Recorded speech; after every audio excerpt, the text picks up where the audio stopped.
games at 8 Eastern over on ESPN News. To order the main card, go to espnplus.com/PPV. Well, we've got a title fight on our hands between Purdue and Illinois. Big Ten battle.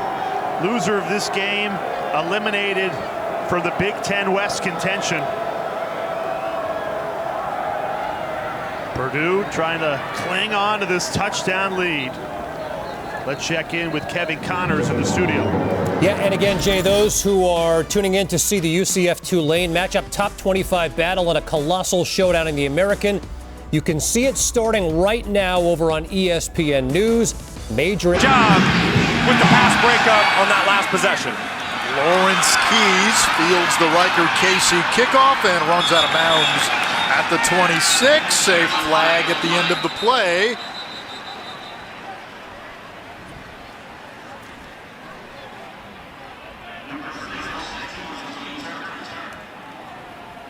During the return, holding, receiving team, number 12. 10-yard penalty, first down. First offensive drive now for Tulane. This is a green wave offense that is run heavy. They run it about 60% of the time. They've been one of the great bounce-back stories in college football. 8-1 this year after 2-10 a season ago. Michael Pratt is the quarterback, and right now, Brock, he's playing the best football of his college career. He really is. He's done a great job the last couple games. Look to see him continue that trend today. Last 3 games, Tulane has run the ball exceptionally well, and so they come out throwing. And Pratt had a wide open Deuce Watts. It's incomplete, second down. That's a ball that Deuce Watts needs to come up with, especially with the windy conditions today. Michael Pratt could not have put that ball in a better position for his playmaker at 6'2", 200 pounds outside to bring that ball in. That's just a play we have not seen Deuce Watts miss this season. He's had a great year with 21 receptions and 5 touchdowns already. Look for him to make up for that play later on in the ball game. The give is to Tajay Spears, and he tumbles to the 20. Spears has run for at least 125 yards in 3 straight games. Second in the conference in rushing, second in the conference in touchdowns. UCF said it best. Tulane always knows where 22 is, so we have to know where 22 is. Pratt to the air. And that one is juggled and dropped by D.D. McDougal. So 2 drops on the opening drive, and it's a 3-and-out for Tulane. Yeah, that's definitely not the way you want to start the ball game. You want to come out, get the home crowd into it. You know, not perfect balls by any means, but Michael Pratt put the ball where his playmakers can make a catch. That's very interesting, though, coming out with 2 passes in the first 3 plays. Let's be honest. Tajay Spears, running back, that's how this offense goes. They got to get him started early. Glover's kick, fielded by Xavier Townsend, and he goes nowhere. Tonight in Austin, Big 12, ABC, Saturday Night Football presented by Capital One. Undefeated TCU, number 4 in the college football rankings. They'll take on Texas. Horned Frogs looking to stay in the playoff. Polaroid, they're also looking to wrap up a spot in the Big 12 title game. They can do that with a win tonight. It's going to be a really fun game to watch going down in Austin, Texas tonight. Battle between 2 great football teams. Second drive for UCF, and it's R.J. Harvey in the backfield. Plumlee, little RPO, and Baker stiff arms his way close to the 40, shoved out by Monroe. You can see the respect that Jarius Monroe at cornerback has for Javon Baker for UCF. He knows he has speed. He knows he can just flat out run. Played press bail technique, got out of there right there on that last play. Here's Harvey. No, it's Plumlee throwing for Baker a little behind. Monroe in coverage again, so they're going after Monroe early, and he's held his own. There is a penalty marker away from the play. I think Monroe might have got away with one there. There's a little tug of the jersey, a little grab of the arm. It's good to see them let them play. Ineligible receiver downfield. Offense, number 72. 5-yard penalty, second down. Now, Brock, you have the RPO. you have to worry about that player going more than 3 yards downfield. Certainly, it's something we talked about early in the week. We talked about it at breakfast this morning. We talked about it pregame. Something that both these teams do, they live and die on the RPO play, the run-pass option. Well, the offensive lineman doesn't know if you handed the ball off to the running back or if you're throwing it. Once that offensive lineman is 3 yards down the field, he can't go any farther without it being a penalty. Back to the air, now Plumlee runs. Gaping hole. He's got the 30, it's a foot race. Touchdown! Multiple flags at the end of the play. That might be a horse collar on Larry Brooks. John Rice Plumlee, a triumphant return back to the lineup. Rice Plumlee catching Tulane and man-to-man defense once again, and you can see the wheels that this quarterback has. He can run with the best of them. He's already broke off 2 explosive runs catching Tulane in man-to-man defense. If Tulane is going to contain John Rice Plumlee today, they need to flip over to zone defense so they can keep eyes into the backfield. 3 rushes, 118 yards already for Plumlee. 67 on that touchdown. The PAT is good. That is the 4th 100-yard game of the season for Plumlee. It's his longest rush of the season and his 8th rushing touchdown. The Knights off to a fast start on the road. Do you have an invention idea? ESPN College Football is presented by Sonos. Experience game-changing sound made easy.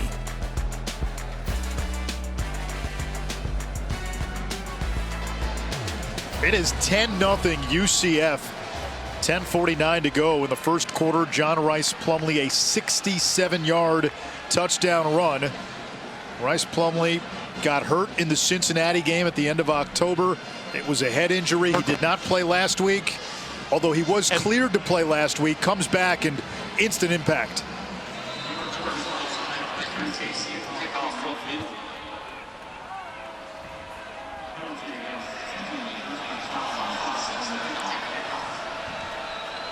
Already 115 rushing yards for UCF. And they try a squibber, and Tulane falls on it at the 20.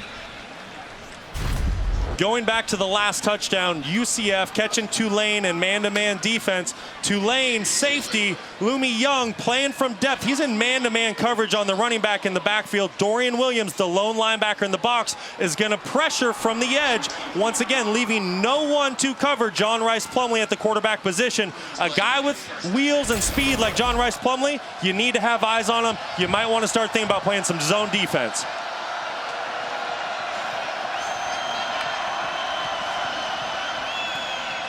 Spears, he's got running room. Midfield.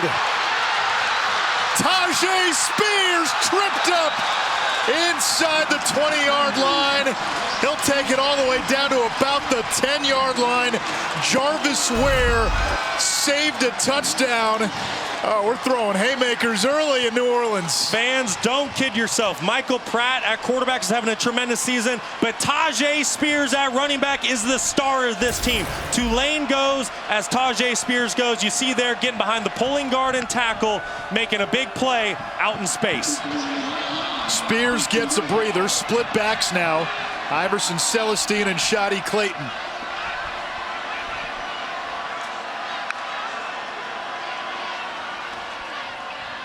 They give his to Clayton. And he stopped after a short pickup. Clayton, a Colorado transfer, returning home to New Orleans to play at Tulane, is coming off a career-high 106 yards last week against Tulsa. First career 100-yard game. Right now, you're going to see a game within the football game. UCF leading the nation in red zone defense, only giving up touchdowns a little over 30% of the time. If Tulane is going to win this ball game today, they need to find a way to score touchdowns and not kick field goals. Knight's second best red zone defense in the country, behind only Georgia. Spears cuts a jagged path inside the 5, down to the 2. It's 3rd and goal. Now Tyjae Spears, 5'11", 195. Don't kid yourself. Yes, he is a speedster. If you give him space, he's gone. But he can also lower his shoulder. He's got some explosion in him, and he's a strong running back that can get you yards between the tackles. Last week, this Tulane offense ran for 357 against Tulsa. 2 tight ends. Tyreek James, the motion man. Pratt, fade. Caught by Watts. Touchdown, Tulane.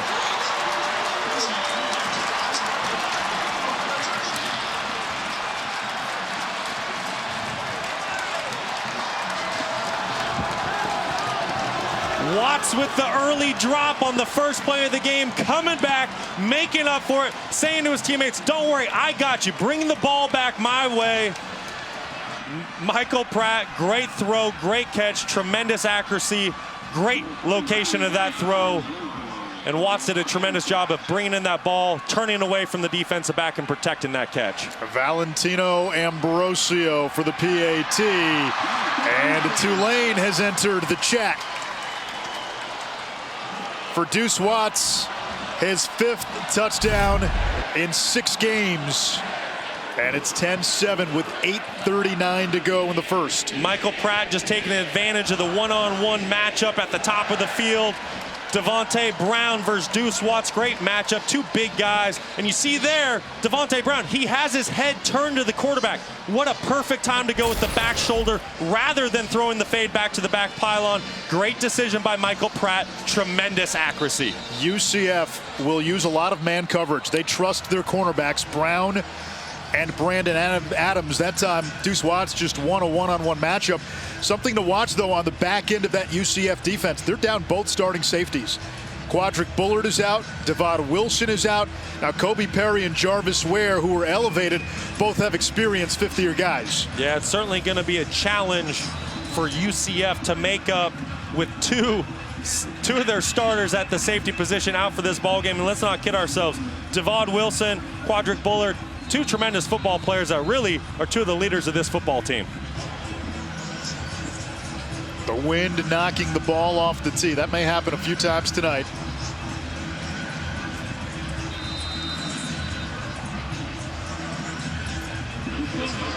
Ryan O'Keefe waiting at his own goal line, averaging better than 21 yards a return. And Casey Glover will send it away.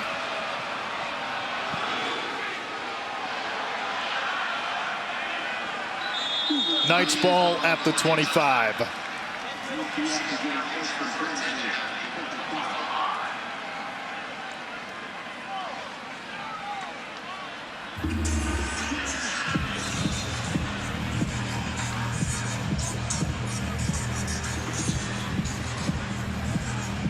John Rice Plumlee leading the offense back out on the field for a 3rd drive.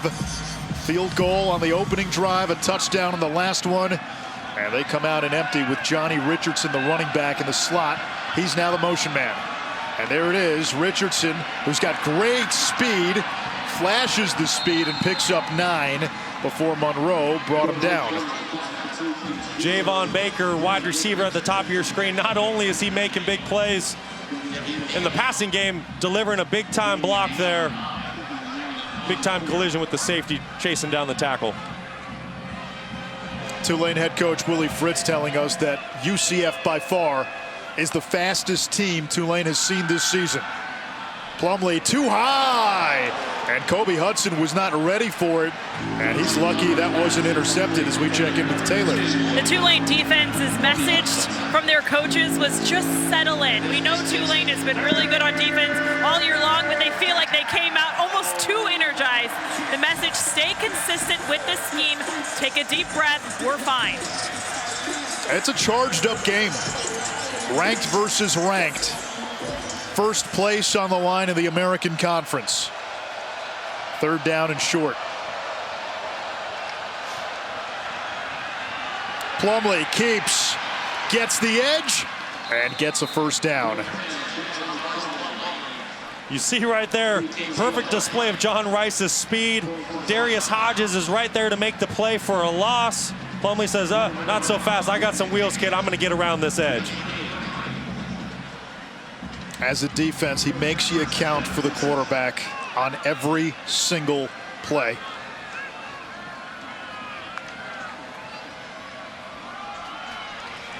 Harvey to the 39, a pickup of 2. R.J. Harvey began his career as a quarterback at Virginia. Now in his 3rd season at UCF and coming off the best game of his career. You talk about UCF speed. Well, for Tulane, the key is going to be keeping everyone in front of you and taking great tackle angles. If you take a bad angle, you're not going to be able to make the tackle. Here's O'Keefe. He's got room to run. And upended in Tulane territory by Robinson. Tulane wants you to take the 3- and 4-yard plays. UCF wants the chunk plays, and the Knights are getting those plays early on.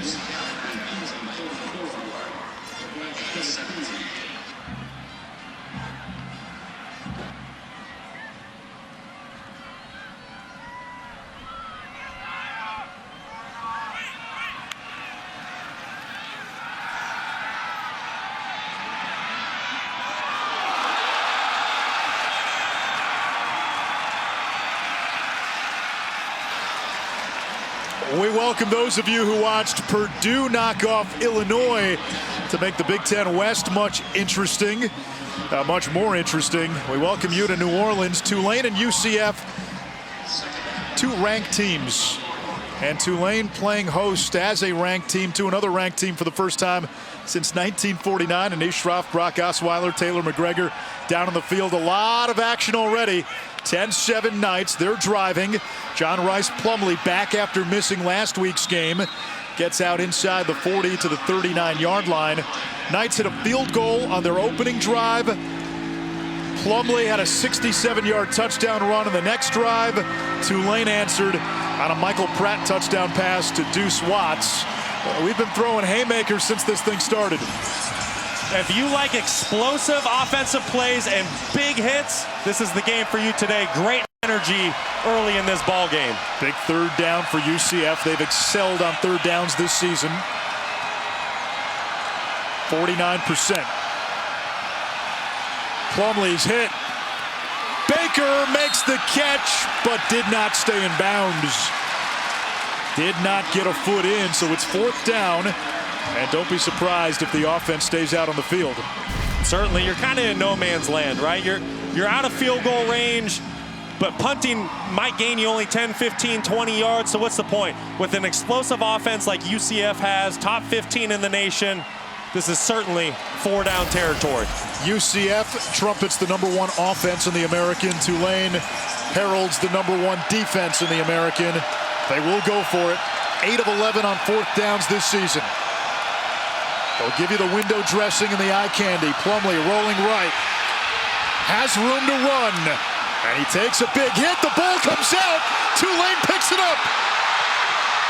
Nick Anderson rumbling inside the 30 before R.J. Harvey tracks him down.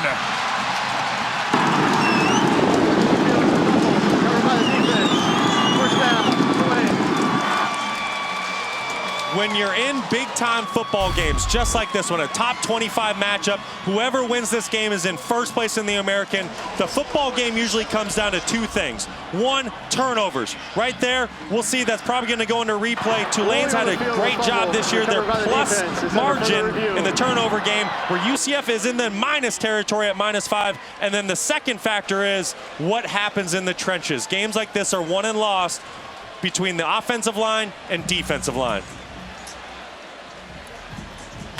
Is he down before that ball starts to come out? Hard to tell from that angle.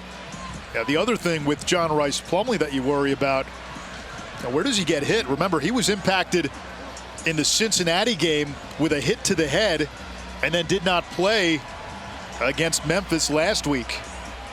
Now, you would have to assume with the image that we're seeing when we freeze it that Rice Plumlee still has possession of the ball when that right knee hits the ground. But the defender's kind of shielding that view, and you have to remember, unless there's indisputable video evidence, the ruling on the field is it is a fumble.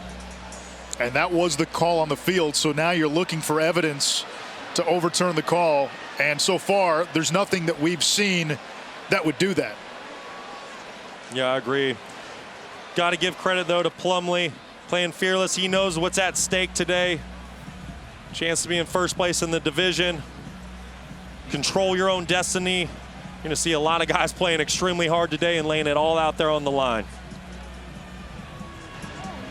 Right there, when that right knee goes down, is the ball coming out. And again, if we have a little bit of gray area, the call on the field will stand. That's exactly right. It has to be without any question.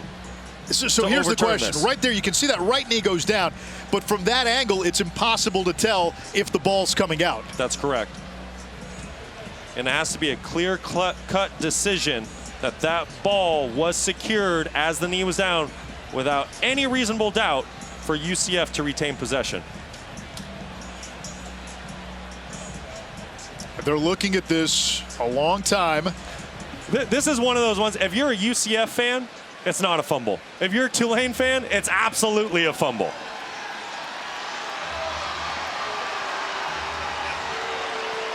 That looks like they're going to overturn the call. You know, that last freeze frame that we had from the back angle looks like Rice Plumlee had the ball secured just for a split second as his knee was down. Yeah, the question, Brock, that I have, was that indisputable? There's a little bit of gray area in that one. You know, and at the end of the day, there is human element in this, right? There is a human on the other end of the camera making this decision. As long as it's indisputable to the replay official, and that appears to be the case, so that's a game changer. So Tulane, instead of having the ball inside the UCF 30, they come back on defense. The UCF offense was coming back out on the field. It looks like the teams know, even though we have not heard an official call just yet. After further review, the runner's knee was down. It'll be first down, UCF, the 32-yard line.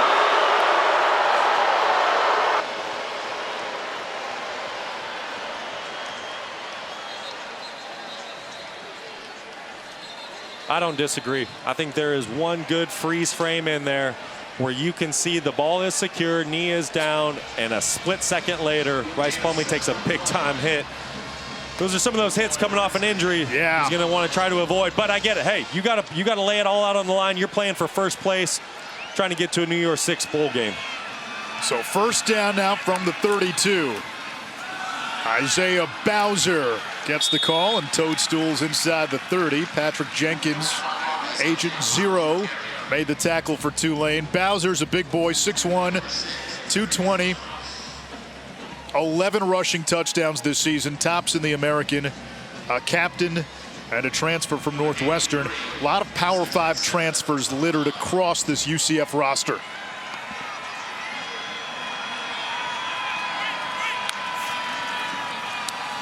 Plumlee keeps and slides down. Lummy Young came flying in. It'll set up a third down and short. 139 rushing yards for the UCF quarterback, and there's still 4.5 to go in this first quarter. On third down, Plumlee keeps again. Keeps his balance and stumbles just far enough to pick up the first down. I tell you what, this kid's an athlete. He can do it all with his legs. Devin Deal for Tulane defensive end. He's there to make the play. He's there to make it for a no gain or a loss. John Rice Plumlee, so athletic, so quick, so fast, can get around that edge and get positive yards. Tulane only gives up 127 rush yards per game. They've given up 160 in the first quarter. Richardson snakes around the edge and tripped up. That's Macon Clark. Big tackle in space. That's the challenge for any team that plays the Knights. You have to tackle in space, and these guys are fast. Well, how do you tackle in space? You have to take great angles, and you have to populate the ball, meaning all 11 of the guys on defense, they need to chase the ball. They need to work as hard as they can until the whistle's blown to get there, to populate and get the ball carrier on the ground. 14th play of the drive, back shoulder. And it's Baker who hauls it in. First and goal, UCF. And the Knights are having their way with this Tulane defense, which is tops in the conference. I'll tell you what, we got a nice little battle between Baker and Monroe going early in this football game. Going to be a lot of fun to watch. These guys are going at each other right now. Plumlee keeping. Lunges, and he's going to be short. I mean, you can see early why it's so difficult to stop this UCF offense. They can throw the ball. They can hit you with the speed sweep. They can go downhill with Bowser or with Harvey. Plumlee might keep the football. They can do it all. It feels like you're trying to cover 25 guys out there. And then on top of that, with the eye candy and window dressing, they give you all this pre-snap Amsterdam. Plumlee to the end zone, batted, and incomplete, almost picked by Macon Clark. UCF caught a break. Great play design there to get the tight end wide open at the front pylon, Zach Marsh-Wohan. But I'll say this, that was trying to get to Alec Haller. If that play was designed to go to the field where John Rice Plumlee had more room to work with, he probably could have got that football up and over the defender to complete it for a touchdown pass. He was just working in such a small area, very difficult to get that ball up and down. O'Keefe in motion. And a timeout. Timeout. UCF. By Gus Malzahn before the play. We'll step aside. We'll catch our breaths. This is moving at a photon fast pace. 10-7, late first.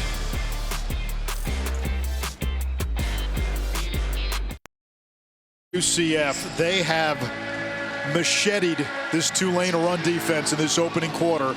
166 rush yards, 142 by the quarterback, and third down and goal from the 2. The way this offense is operating right now, Brock, they probably have 2 plays. What do you expect? Yeah, I definitely expect this to be 4-down territory. What I do expect out of Tulane is to bring pressure here and try to make whatever UCF wants to do, make them make a very quick decision.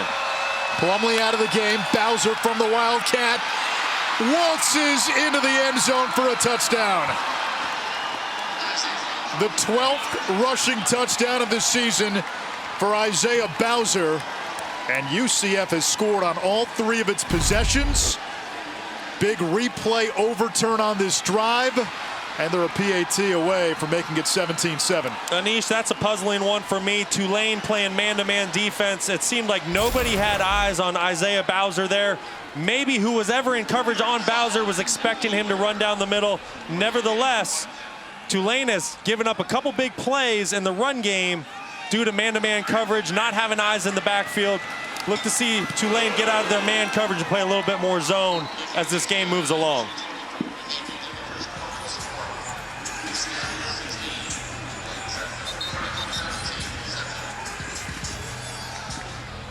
(17-7).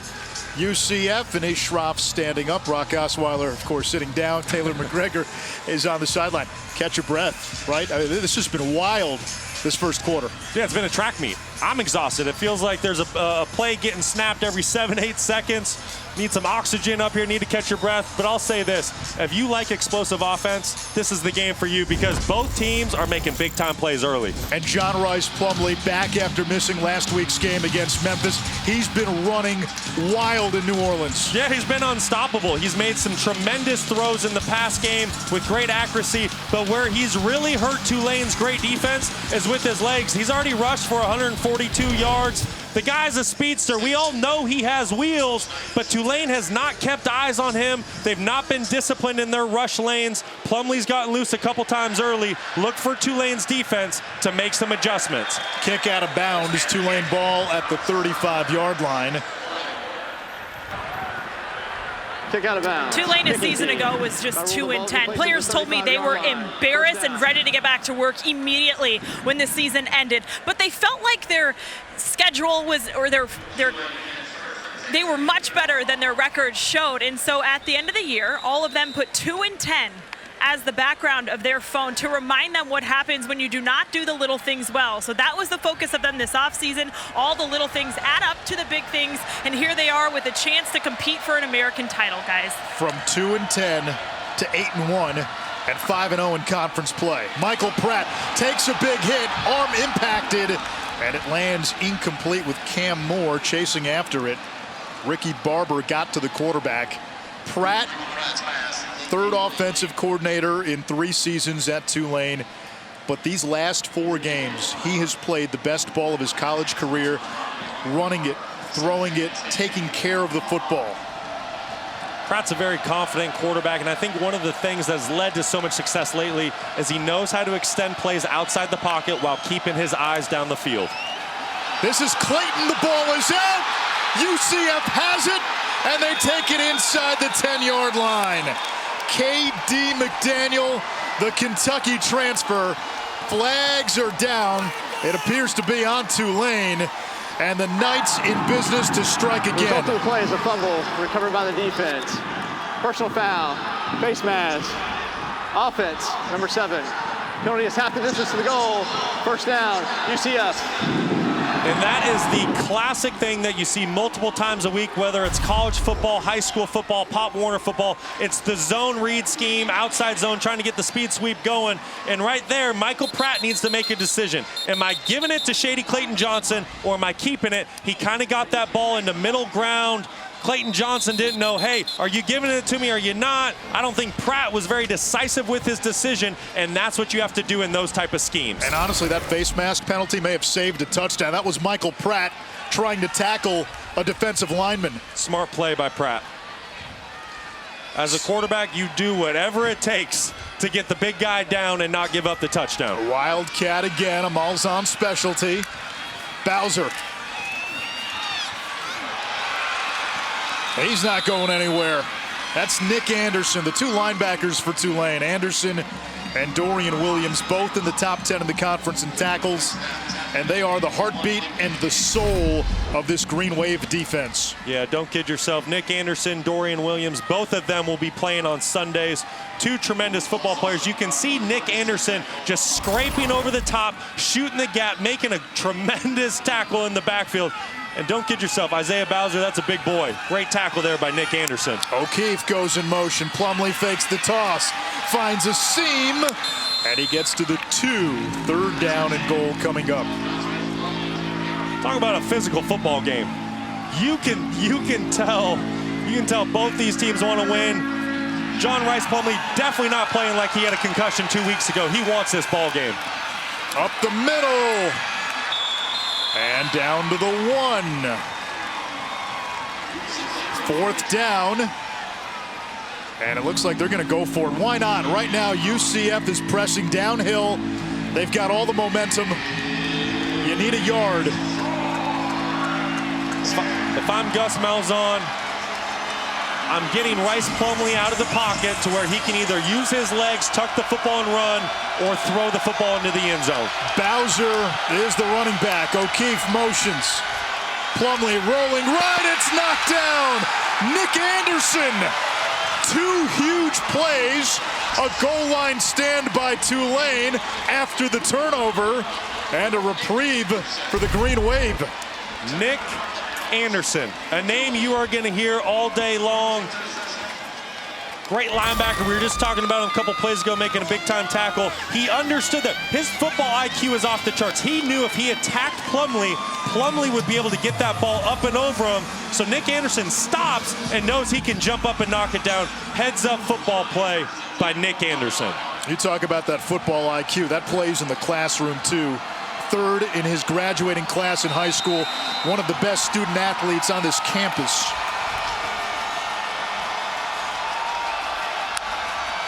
Pratt from the gun in his own end zone. Quick throw. Deuce Watts out of bounds near the 10-yard line. Some breathing room for Tulane.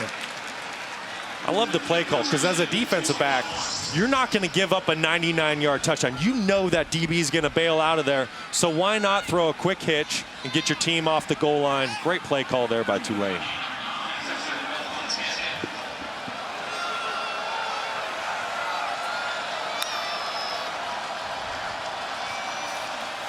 Spears sweeping to the edge. Cuts it back. And he's brought down across the 40. A gain of 30. Tajay Spears north of 100 yards. And what a punctuation mark on this opening quarter. I mean, are you kidding me? The speed that is on the field right now. Jarvis Ware, defensive back for UCF. He has the angle. He's going to make a play. But Spears, he hits the after boosters, and he's gone. Don't give that man space.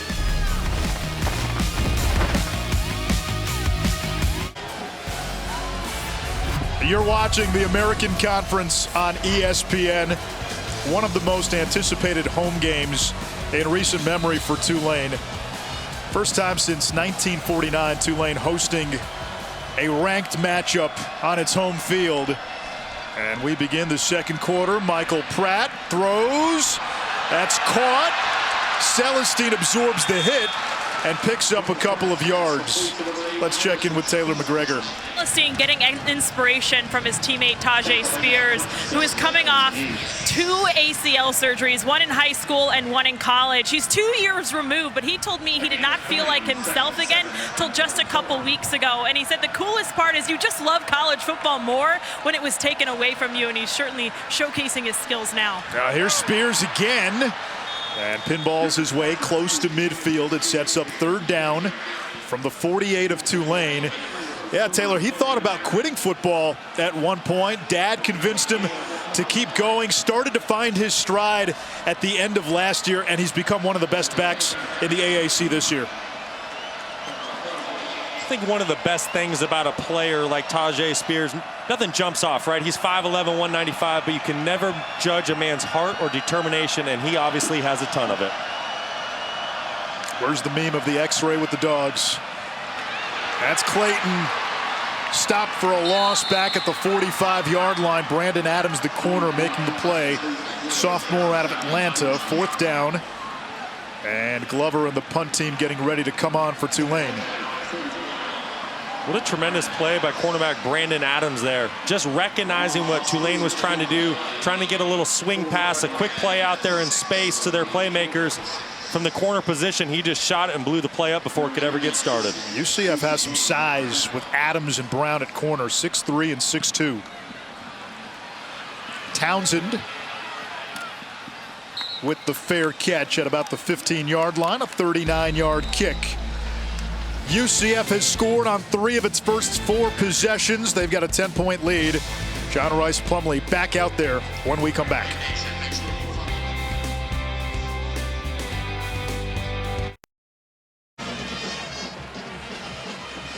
John Rice Plumlee, 145 yards on the ground. UCF on for another series. They'll begin at the 15-yard line. And for Tulane, Brock, they've got to figure out a way to stop quarterback run. Yeah, I think it's simple for Tulane. One of their main coverages that they've had the most success in this year is a 3-buzz defense. Think the old Seattle Seahawks when they were competing for Super Bowls. It's a zone defense. You keep everything in front of you and eyes in the backfield at all times. Or you run it to Harvey and you pick up 14. Taylor? Keep our eyes disciplined. That is the message down here to Tulane's defense. They knew coming into this game that UCF loves to trick you pre-snap with a lot of the motions, and so the message again is keep our eyes disciplined. Zone read, it's a give, it's Harvey. And he's out to the 33-yard line. Give him 4 on the play. Darius Hodges the stop. What makes eye discipline so hard, though, against a team like UCF? It's the eye candy and it's the amount of weapons they have. So the eye candy, you're getting motions pre-snap to the right, to the left. And then UCF, they have so many weapons. When you look at their receivers, their quarterback, and their running backs, any one of them can beat you. Shoot, UCF, they have a 3-headed rushing monster with 3 guys with over 500 yards on the team. Yeah, and Plumlee right now has been the bell cow of the run game today. UCF has 3 of the top 8 rushers in the conference. Yeah, what they do with their rushing attack, Gus Malzahn, it is extremely impressive. Arguably the best in the country, and Gus has been doing it at a very high level for a long time. This is Harvey. Zigzags to the 47-yard line, a pickup of 4. Harvey, 5th in the league. Plumlee, 6th. Bowser, 8th. Now you throw in Tajay Spears for Tulane. We're seeing 4 of the top 8 rushers in the league in one game. Yeah, and then also don't forget, all 3 of those guys are Power 5 transfers to UCF. So they're used to big-time football. They're great athletes. They know how to compete. This is Harvey looking to bounce it to the outside, and he's going to be a yard shy of the marker, 3rd and 1. So you can see Harvey's skill set on that last play. It looks so just kind of effortless and like it wasn't a big deal. But Lance Robinson's there to make a tackle. Harvey puts his foot in the ground and he gets 3 more yards. And that's why they're so special. You're there to make the play. Well, guess what? You're not going to make the play against these guys. They love Harvey's vision and lateral quickness. Plumlee throws and completes. That's Baker for a first down at the 41 of Tulane. And for Javon Baker, his 4th catch. That's a matchup they seem to like. Yeah, there you go. Hey, let's sell out to the box. Let's try to stop the run. Well, great. UCF says perfect. We're going to throw it to our receiver that transferred in from Alabama on a one-on-one matchup outside. So that's why UCF's offense, in a nutshell, is so dangerous. They can beat you in the run with 3 different guys, and then they can beat you with the pass with one-on-one matchups outside. Plumlee right side, and he beats Deal to the corner, picks up a couple. You've got Baker, who's an Alabama transfer, and he was recruited to UCF by Kobe Hudson, an Auburn transfer. Those two grew up together. They've known each other since 8th grade, and Hudson practically begged Baker to come join him. Yeah, because he's like, hey, we got a quarterback that transferred in from Ole Miss that wants to throw you the football. It's wild when you look at the transfers on this UCF team. And now it's Johnny Richardson, 5'7", 170, lightning in a shot glass. He's got incredible speed. They've always had a guy like Richardson, whether it was Adrian Killins, Otis Anderson. This is a critical down for Tulane. Already down 10 points in this ball game. It really feels like UCF has really held the momentum. You can regain that momentum back at home with a big-time stop right here. Harvey breaks the tackle, and Cyclones inside the 25. A first down, a pickup of 8. And Brock, what point do you start worrying about Tulane's defense being out there too long? I'm looking at time of possession. 15-plus minutes for UCF, 5.5 for Tulane. Yeah, this is going to be very difficult for Tulane to sustain if this is how the game continues. Willie Fritz, though, great football coach for Tulane. He's platooning his defense in, trying to keep guys as fresh as possible. Harvey again. And UCF now in a red zone. And if there's one knock on this night's offense, you brought it up early.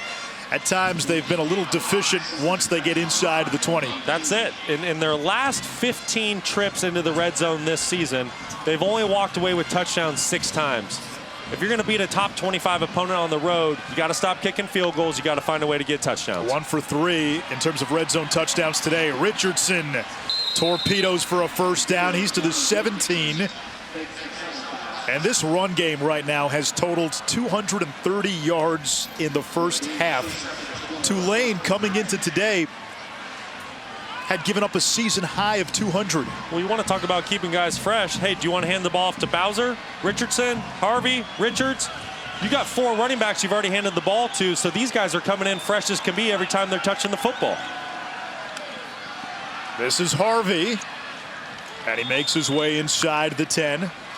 Did you mention Plumlee in that?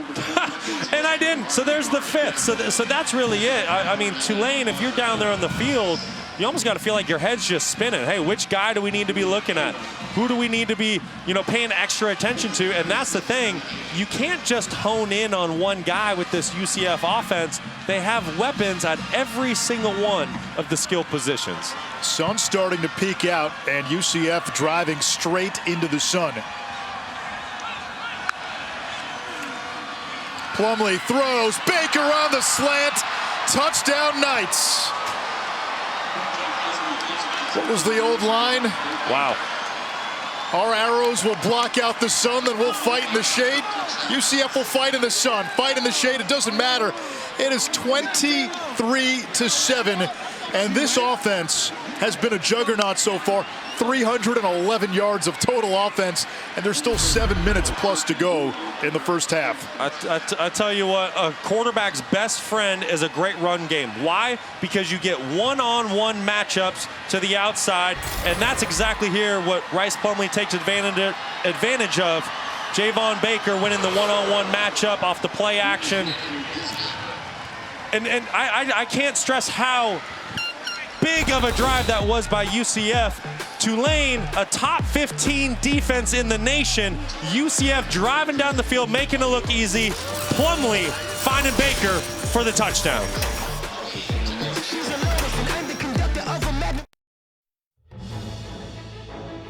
ESPN College Football, presented by Sonos, is brought to you by USAA. This Veterans Day, join us in celebrating all those who serve.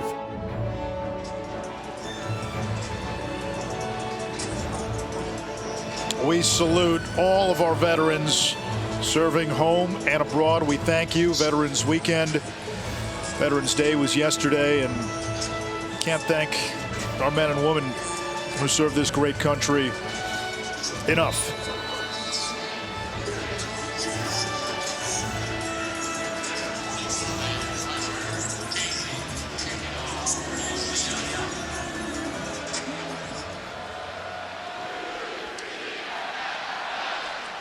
It has been all UCF so far, 24-7 here in New Orleans, as we say hello to Kevin Connors. Anish, all Michigan so far today. Time for our AT&T countdown to the CFP National Championship. J.J. McCarthy and the Wolverines have those aspirations. Yeah, when that play action pass happens, when you got a back like Blake Corum, who's in the Heisman conversation, it leaves receivers wide open. Corum has a touchdown run. Anish, it's 14-0 Michigan.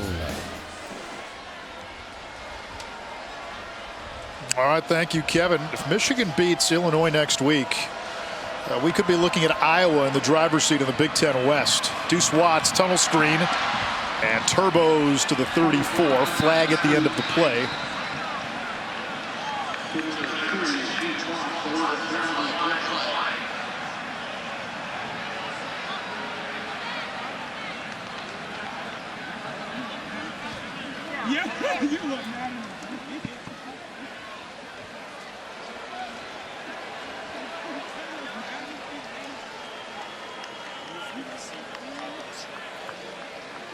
It's against Tulane. Well, I don't know if I agree with that call. Seems like the hands, as long as the receiver's hands are inside and not around the defensive back, you can grab a guy's chest as long as your hands don't leave outside. I don't know. To me, I think that's just a big-time block by a receiver throwing a defensive back down on the ground. I think that's a poor call by the officials. Pratt's got time. He checks down to Jaquan Jackson. Forced out of bounds across the 25. Picked up 6 on the play. There's no go-to wideout per se for Tulane. It's a gestalt approach. They've got 6 receivers with 20 or more receptions. You throw in Tajay Spears, who's got 17 himself. Yeah, it's really pass production by committee with this Tulane football team.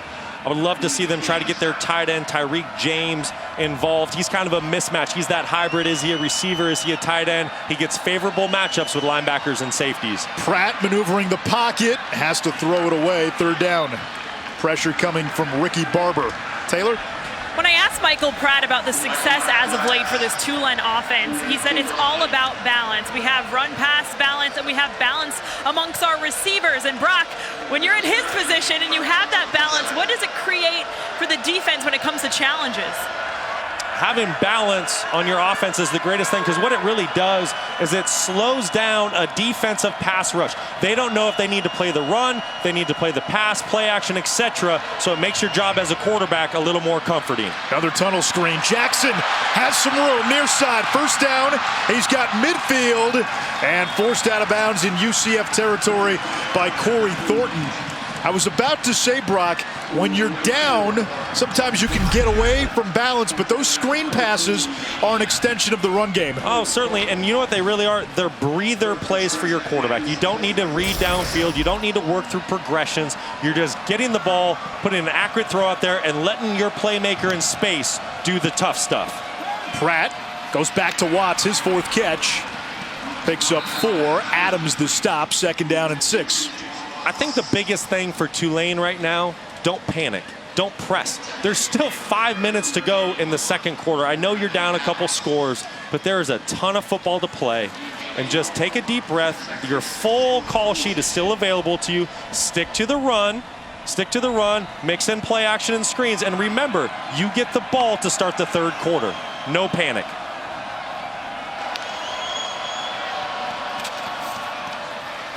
Another slant, and that's through the hands of Wyatt.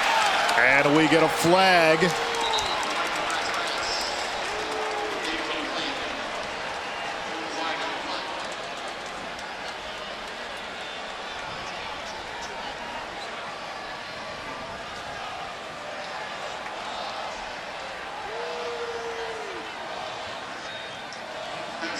Oh, the referee's mic is not working, but the penalty, as you saw, against UCF, automatic first down for Tulane. Anytime a defensive back gets his hands on the receiver early and turns him at all, you can kind of see that outside hand on his hip, maybe a little ticky-tacky, but the ref is just looking where the defensive back's hands are located. He probably looked, he saw him on the receiver, turning him just a hair. That's enough to throw the flag. And Nikai Martinez, freshman from Apopka, Florida.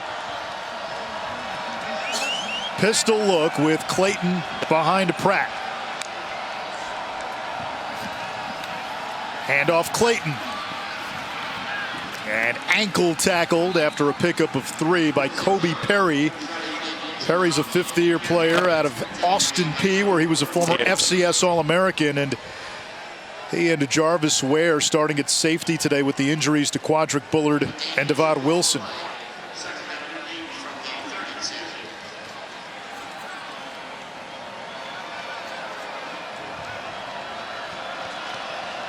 There's Tyreek James, tight end going in motion. We'd love to see him get involved. Safety blitz. Pratt throws downfield, open receiver, and it's dropped by Wyatt.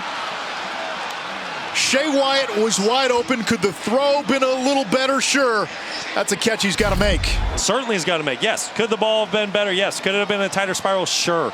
But nothing about football is perfect. At the end of the day, Michael Pratt found a way to get that football to you. It is your job as a receiver to bring that ball in regardless of how it's delivered to you. Yeah, there have been a number of drops. These receivers have not helped Pratt today. That's 3. It's 3rd down. Will Wallace, the tight end, split wide to the near side. Here's the blitz. Pratt stands in, lets it go, incomplete for Watts, and a flag. Adams was in coverage. He's got his hands out as if to say, really? Wow. You know, I'm going to go back a couple plays ago. I'm going to say that was not pass interference. And then that last play was certainly not pass interference on Brandon Adams. That was a slight bump. Ball's not really catchable. At the end of the day, the defensive back has just as much right to the football as the receiver. He gets his head around late.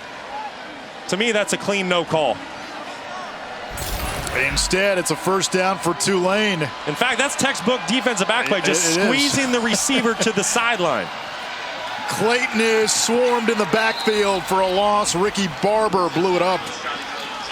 Western Kentucky transfer, where he was a freshman All-American 2 seasons ago. Boy, that UCF sideline is hot right now, and I get why. I mean, that's 2 calls that have totally changed this drive. You had about 4 or 5 coaches there running off of the sideline. You saw the strength staff trying to pull them all back on before they got a penalty.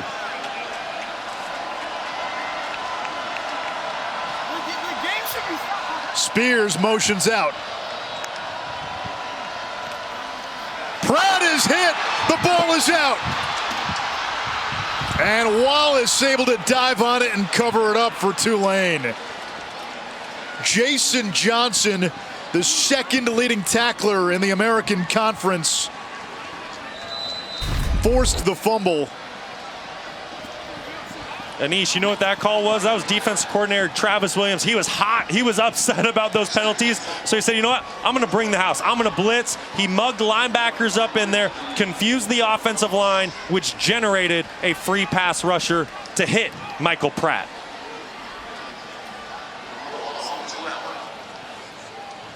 It's 3rd and 13 from the 20, and that was one of those calls when a defense coordinator says, hey, listen, You're going to throw these flags? All right, well, I'm going to try to stop this drive. I got to play for that. You point down to your all-out blitz, and you bring the heat. We have an officials timeout, so I wonder, would they look at this to see if it was a pass?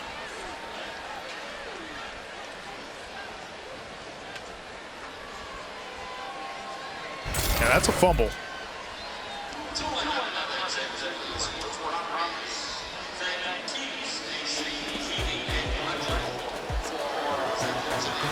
We'll step aside. 3:24 to go, first half.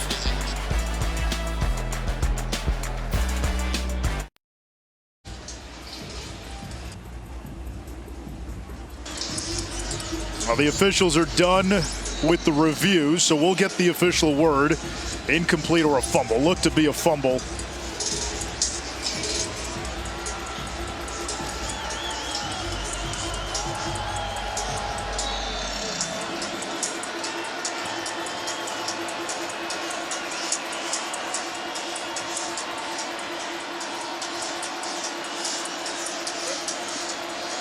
All right, so if you can lip read, ruling confirmed, fumble.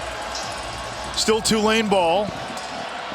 They have it at the 32-yard line now, 3rd and 25. 4-man rush. Check down, it's James. And the tight end, Tyreek James, who also doubles as the team barber, takes it to the 26-yard line. Great decision by Michael Pratt there not to force the ball down the field with UCF dropping to the sticks. Take the guaranteed completion and get your team into field goal range. Great decision by Michael Pratt.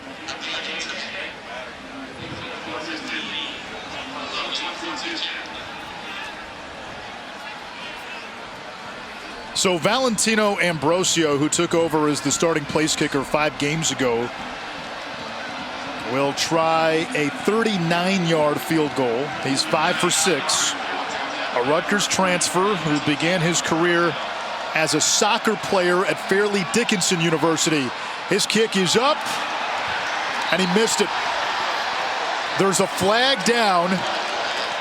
Ambrosio had struggled during pregame warm-ups kicking in this direction. Yeah, he was kicking dead into the wind right there.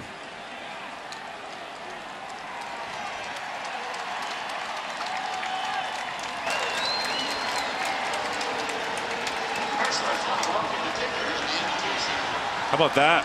Roughing the kicker, which means it's an automatic first down. Automatic first, 15 yards. And this now has a chance to be a 7-point swing if Tulane can get into the end zone. That's just undisciplined football there. It's not necessary. You're not in position to block the football. Stay away from the kicker. You don't give up points. Ball's back in your hand, and you can go put the nail in the coffin before halftime. Pratt has a running lane and takes it inside the 10. Taylor? Tajay Spears, who has been a huge playmaker for this Tulane offense all day, has been in and out of the tent. They were taping up that right knee, which is the same one that he had ACL surgery. Here he comes right now, but pay attention to what he's able to do and if he comes in and out, guys. Yeah, you can see he's got a little bit of a limp. Split backs.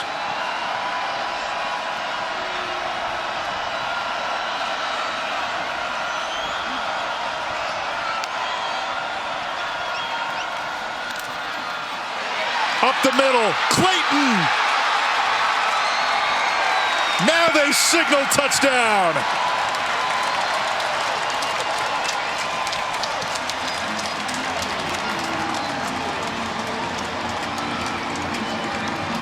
What a tremendous job of taking advantage of the new life you were given by UCF, roughing the kicker, get a new set of downs. Way to fight, way to get that ball into the end zone. Oh, nope. He's just going to be a hair short, but nevertheless, way to knock on the door and take advantage of the opportunity you were given. You're looking at the ball. Where is the ball when he's down? When either that elbow or that knee goes down? I'm going to need more replays, but on first look, it looked like the ball was on about the half-yard line when that knee first hit the ground. I think it's going to be first and goal from the inch line for Tulane. Does any part of the ball cross? It's not the player's body, it's the ball.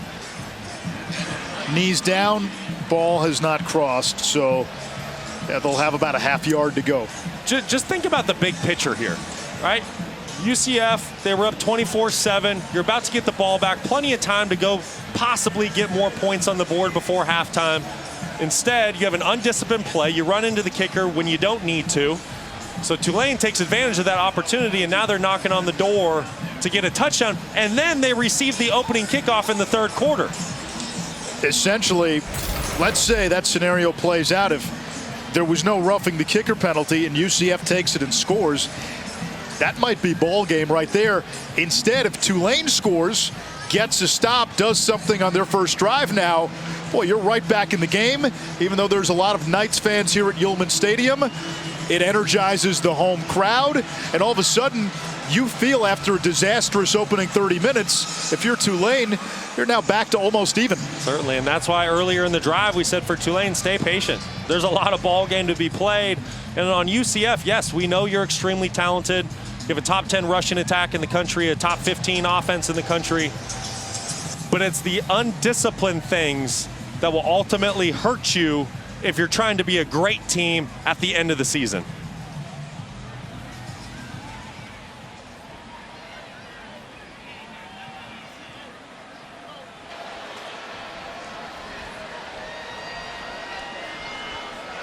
Ball will be at the half-yard line, correctly overturned. First place in the American Conference on the line. UCF has a win against Cincinnati, 4-1 in conference. Tulane, 5-0 in league play. Green Wave close with SMU and Cincy. No divisions in the league this year, so the top two will play in the conference championship game. And a new life for Tulane after the roughing the kicker penalty extended the drive, and it was on a missed field goal nonetheless. First and goal, ball on the half-yard line after that last run by Clayton.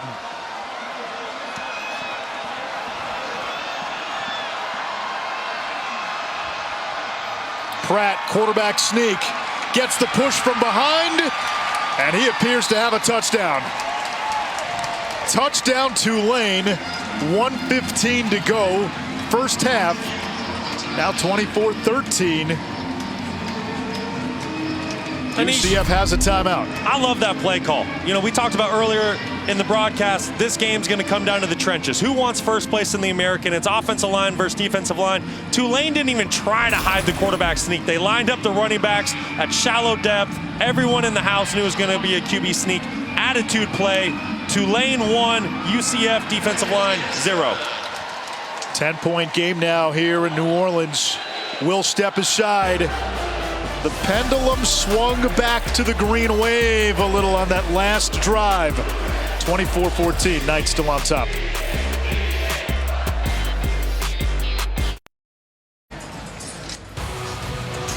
UFC 281 tonight at Madison Square Garden. It is an absolutely stacked card. 2 title fights. Israel Adesanya and Carla Esparza defend their belts. Plus, Dustin Poirier takes on Michael Chandler. Main card at 10 Eastern on pay-per-view. Prelims start at 8 over on ESPN News. 1:15 to go, second quarter. Tulane to kick off after the Michael Pratt touchdown run. O'Keefe from the 11. And tripped up shy of the 20-yard line. Well, we get a studio update with Kevin Connors. And Anish, coming up on the Geico Halftime Report, we will check in on the Michigan Wolverines in the elements against Nebraska here with an eye on Blake Corum and his Heisman Trophy candidacy. Plus, how do we talk Michigan without talking about The Ohio State University? Kind of a good news, bad news day for the Buckeyes. And Nick Saban and Alabama in danger of losing 2 in a row. Not looking great right now, Anish. That's coming up when you join me and Sam Acho at the half. Rat poison as Harvey can't handle the pass. 2nd down and 10. Now this is a big drive here for UCF. Tulane seized some of the momentum. You've got a timeout. 105 is plenty of time for this offense. It's certainly enough time, but on the flip side for Tulane, that was the best thing that could happen to you. You still have 3 timeouts left, and you just forced a 2nd and 10, and the clock's not running. Plumlee 8 of 17 passing. Anderson the blitz. Harvey in the flat. Shakes, bakes, and takes it across the 35. Larry Brooks took him down. A gain of 16. That'll momentarily stop the clock. And Brooks slow to get up. I get it for defensive coordinator Chris Hampton. You're trying to force John Rice Plumlee to make quick decisions. Now this is coming back. There's a flag at the 20. It's going to be a hold. Holding. Hey, turn the mic on. Number 71. 10-yard penalty. It's 2nd down. As the offended team, Tulane has elected for the clock to start on the snap. So every once in a while in football, Christmas comes early, and for Tulane, Christmas came early there. Rather than an explosive play, you're going to get a holding call out there on the screenplay. It was a perfect play call for UCF because Tulane brought an all-out blitz with both their linebackers, really putting that Tulane secondary in a tough position. Once again, that's kind of a questionable holding call. I mean, you have an offensive lineman on a defensive back. I don't know what else you want the guy to do. Not much for Plumlee. Tulane uses its first timeout. Tulane. It's 3rd down and long. 53 seconds to go. A chance here for Tulane maybe to work with a short field. Referee Nate Black has his microphone working. Sometimes you just got to turn it on.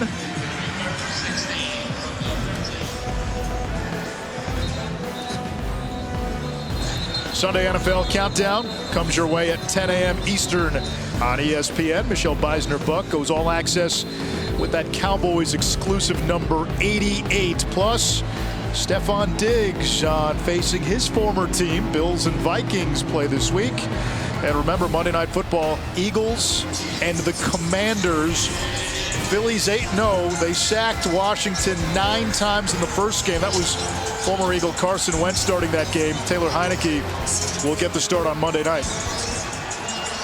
I'll tell you what, this Tulane football team and sideline, they're juiced up right now. Really feel the momentum shifting. Pressure from the backside, incomplete. Intended for O'Keefe. Devin Deal coming around the tackle and nearly got to Plumlee. It's an incomplete pass. 4th down. UCF will have to punt. Tulane's got 2 timeouts. 48 seconds to go. There might be time for one more scoring opportunity for the Green Wave. Yeah, there's certainly time for points. You're going to see Devin Deal just outworking right there. Tylen Grable getting the edge, getting a hit on the quarterback. Quarterback just trying to hit a crossing route and get the ball out of his hand, get some yards. A short punt by McCarthy. I think it hit a Green Wave player. It did. UCF recovers. It was a short kick. It hits a Tulane player in the back. It was Harrison, and UCF able to recover it. You can't advance a muff punt. That's still a muff punt. And so now the Knights have the ball in Tulane territory with 38 seconds to go. They still have 1 timeout. And remember, last week they attempted a 64-yard field goal, so they think Colton Boomer has a strong leg, and he would be kicking, though, into the wind in this case. Tell you what, this game's got every twist and turn. Right there, the punt returner needs to wave everyone off. He needs to call Peter, and get everyone away from that football. Plumlee hit by Anderson. I think that was a backwards pass. And that's a backwards pass, so...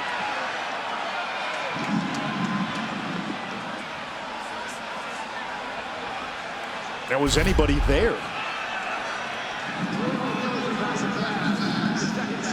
Yeah, it is a backwards pass, so that goes as a fumble. And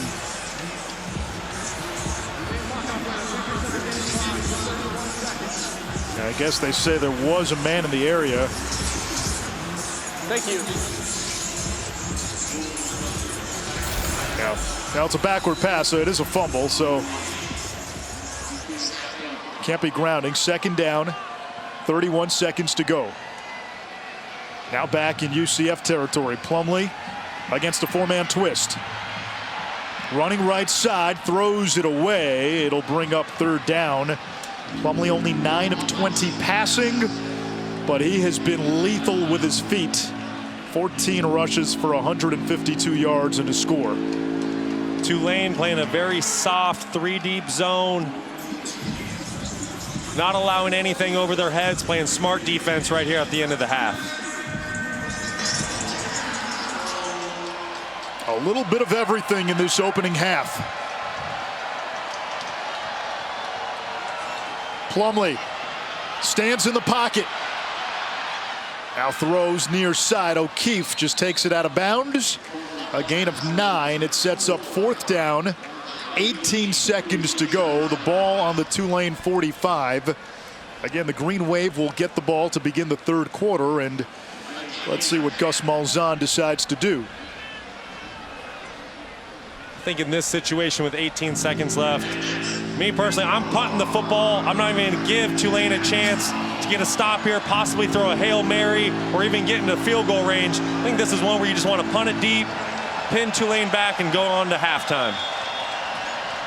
And a timeout by Tulane. So Willie Fritz will go over all the variables. 30-second timeout. Fritz, the second winningest coach in the history of Tulane football.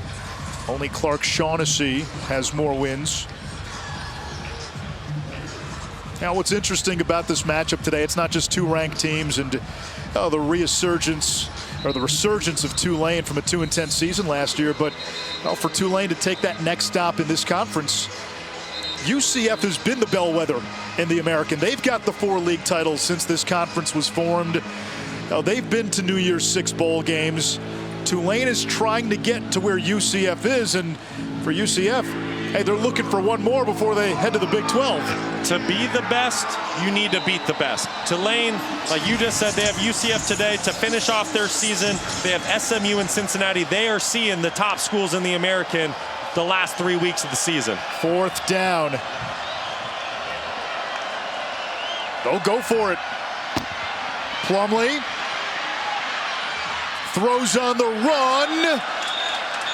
Incomplete. And it's incomplete for O'Keefe. So 11 seconds.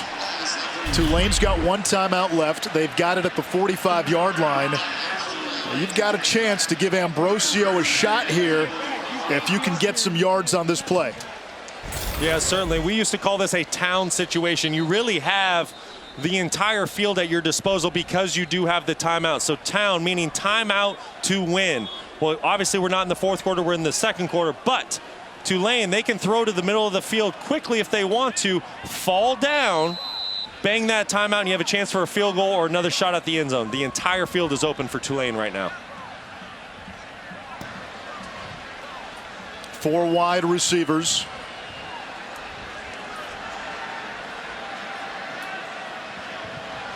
UCF showing pressure. I highly doubt they bring it. They drop 7. Pratt under pressure. Clock running down. Pratt will run and scampers out of bounds. 3 seconds to go. He picks up 10. It moves the chains, but still no chance here for a field goal. So now you're looking at a Hail Mary from the 44-yard line. That's exactly what it's going to be. The good thing for Tulane, Michael Pratt, one of the best attributes that he has is extending plays outside the pocket. Look for him to scramble around, buy some time, give his guys a chance. Now he's throwing into the wind now, but from 45 yards out, I would imagine Michael Pratt can get it there, even though he's throwing dead into the wind. Tulane uses its final timeout, or rather UCF does. What do you go over with your defensive backs in a situation like this, Brock? You know, it's just simply reminding them about the Hail Mary situation, where you want them to line up, and if the ball's in the air, don't try to intercept it, knock it down. Now, I know it takes discipline. Everyone wants that interception on the stat sheet if they can get it, but knock it down. Do not give Tulane a chance to get their hands on this football. We look at the Taco Bell Live Ma student section. Student sections across the country competing to be the Live Ma student section of the year all season long. They're dressed for Bourbon Street tonight. A couple of them are. I like what UCF's doing. They're kind of pressing these receivers right now. They're taking away the chance that Tulane tries to do a middle screen and run the ball in behind blockers. Last play of the half. Pratt is going to go down. Tremont Morris brash the sack, and that brings to an end a wild and tumultuous 30 minutes. A lot of momentum shifts. UCF started fast.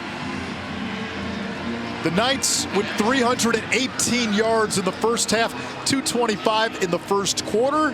Tulane has made a game of this, and the Green Wave will receive the third quarter kick. To Bristol and the studio now with Kevin Connors and Sam Acho. Anish, as always, you said it well. A first half that had just about every. You're watching Veterans Week coverage on ESPN, brought to you by USAA.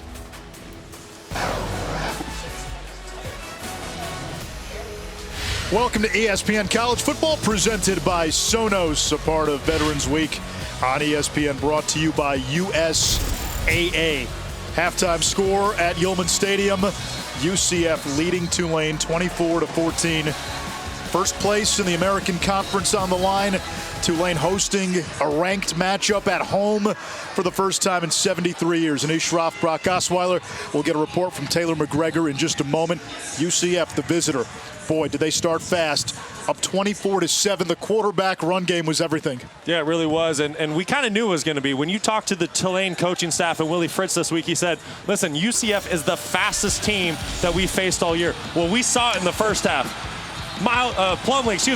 Rice Plumlee, he came out with explosive play after explosive play. He's well over 100 yards. In fact, he's at 159 already rushing for the football game. He's caught Tulane in man-to-man defense a couple times on these explosive runs. On the flip side, Tulane, they're staying in the fight. They're down 10, and it's really been because of Tyjae Spears and a couple explosive runs. Spears has 114 yards already on the day through the first half, and then you see Michael Pratt coming back with a strike in that first quarter. A great fade ball to Deuce Watts. Deuce Watts did a tremendous job of catching that ball, securing it, turning it away from the defender. Tulane will receive the third quarter kickoff. UCF totaled 300-plus yards of offense in that first half, 230 on the ground. And a squibber. Someone's going to have to pick that up. And Tulane able to cover it up.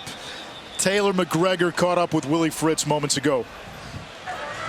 Thanks, Anish. Coach, what adjustments need to be made to better account for their quarterback's legs? Yeah, that's the whole thing. We got to do a better job with him running the football. He's faster than we even imagined. He's doing a good job of pulling and outflanking us with our defensive ends, sometimes the linebackers. So we just got to do a much better job on quarterback run. What more would you like to see offensively? Well, I think we need to get back to the running game a little bit. We've had some success and kind of got away from it a little bit. Appreciate your time. Anish?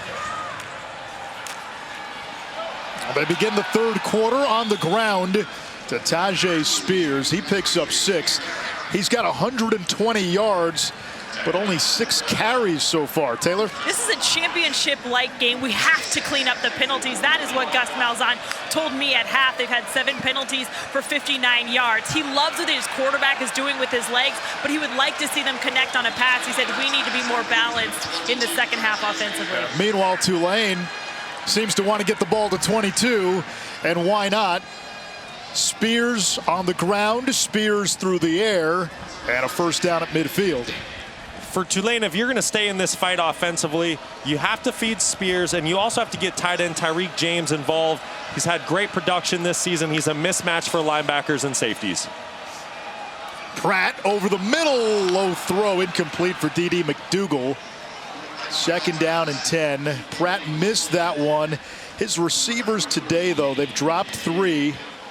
And that was one, I'm not saying that was a perfect throw. Is that one, Brock, that McDougal's got to catch? You're being too yeah, kind there. I'm asking a quarterback, too. That's the one where the quarterback needs to pat the chest and say, hey, that's my bad. That's a ball, especially when you're throwing with the wind. That needed to be a completion. Pratt now goes wide. Wildcat look. It's Clayton. He'll keep. And nowhere to go. 3rd and long.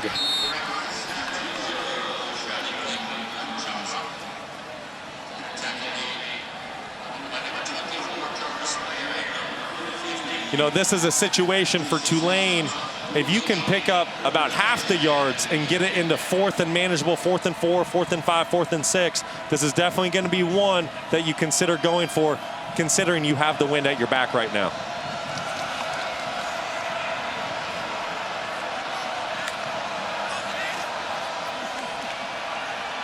Pratt launches downfield, underthrown in the direction of Jackson. Back-to-back throws by Pratt, just too inaccurate, not giving his receivers a chance to make a play on the ball. 2 throws when he watches the film tomorrow at the facility. He's definitely going to wish he had back. Like I've said, he's got the wind at his back, and there's no excuse for those balls not being catchable.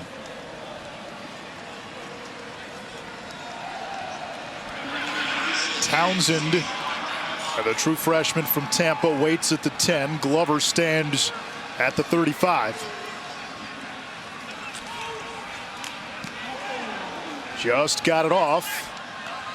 And a fair catch is made at the 16-yard line.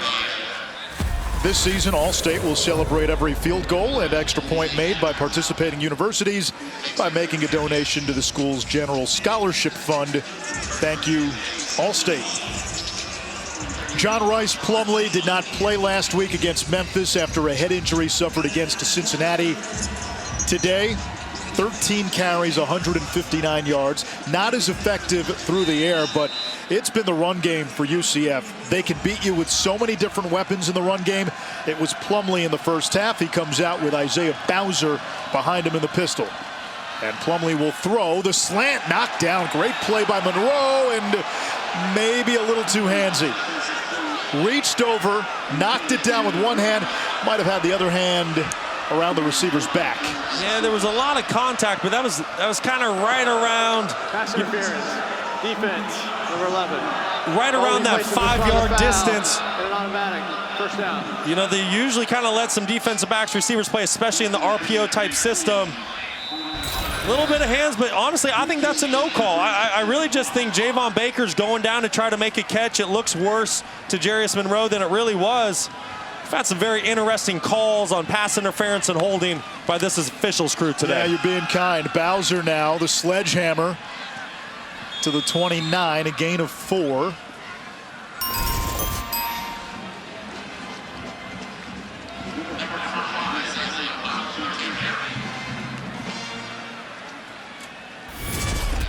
UCF's going to be in no hurry right now. You know, they like to play up tempo. They snap the ball very quickly, a lot of times under 10 seconds. But with a 10-point lead, the momentum in the game, running the football well, I think they're going to try to melt a little bit of clock and slow this football game down. Harvey got the perimeter, and he's pushed out of bounds near midfield all the way out to the 49-yard line. A pickup of 20 for R.J. Harvey. He's up to 67 yards on the ground, averaging what, almost 7 yards per carry? The season average is 7.5, tops in the American. If it's not Harvey, it's Bowser. If it's not Bowser, it's Plumlee. If it's not Plumlee, it's Baker. It's O'Keefe. I'm telling you, the weapons for UCF, it's just endless. They keep it on the ground.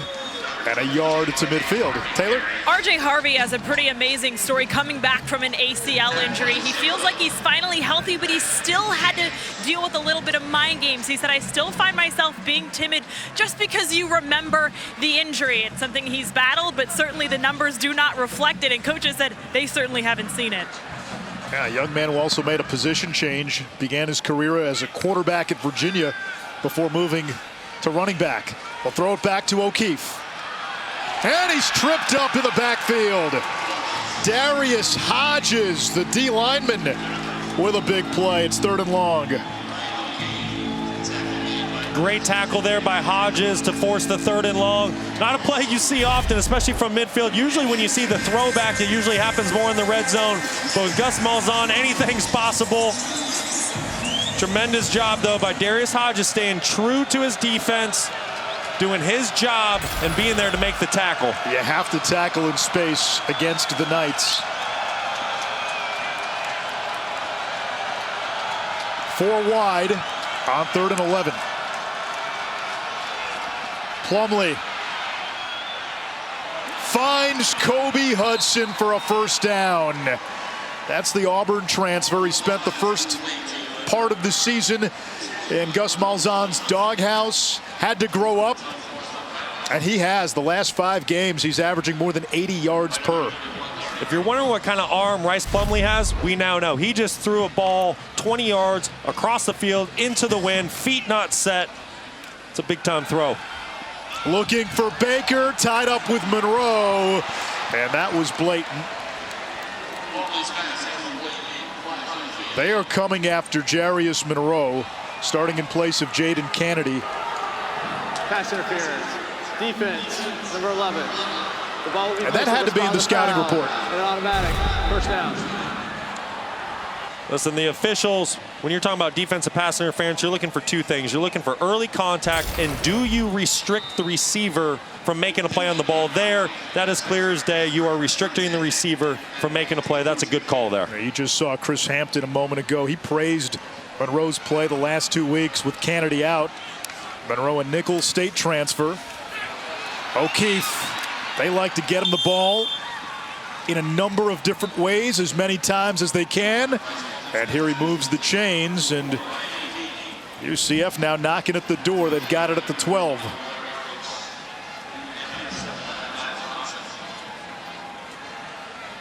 Tulane's been a very stingy red zone defense this year. Had some good success causing turnovers down there. And UCF on the flip side, they have not finished a lot of drives in the end zones with touchdowns. They've been forced to kick field goals as this season's gone along. Plumlee fakes the throw, keeps it, takes a big hit by Anderson at the 9. A pickup of about 3, 2nd down, 7 to go. Plumlee's going to need some Advil tonight. That guy's playing hard. He's playing to win this ball game. I don't think sliding's going to be in his repertoire today. He's going to do whatever it takes to win this football game. UCF empties it out. And again, you got to account for the quarterback. Now Harvey, the motion man. Plumlee keeps it. Right side, got a block, touchdown. O'Keefe held the block just long enough. And John Rice Plumlee has his 2nd rushing touchdown, his 3rd TD of the game. And it's 30-14 UCF.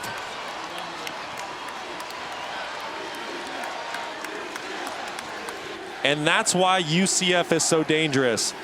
You know, at home, it just looks like a simple run play where the quarterback fakes the ball and he runs and creates this great play with his speed and athleticism. There's a lot of moving parts to this run scheme. He could have given the football, could have kept it right there, really putting Nick Anderson in a bind. You see him widen with Harvey just for a second, and that gives Plumlee the space he needs to get vertical and end up in the end zone. Great play design by Gus Malzahn and Chip Lindsey. 171 yards on the ground for John Rice Plumlee, the Ole Miss transfer. That's 2 rushing touchdowns. It's a 3-score game.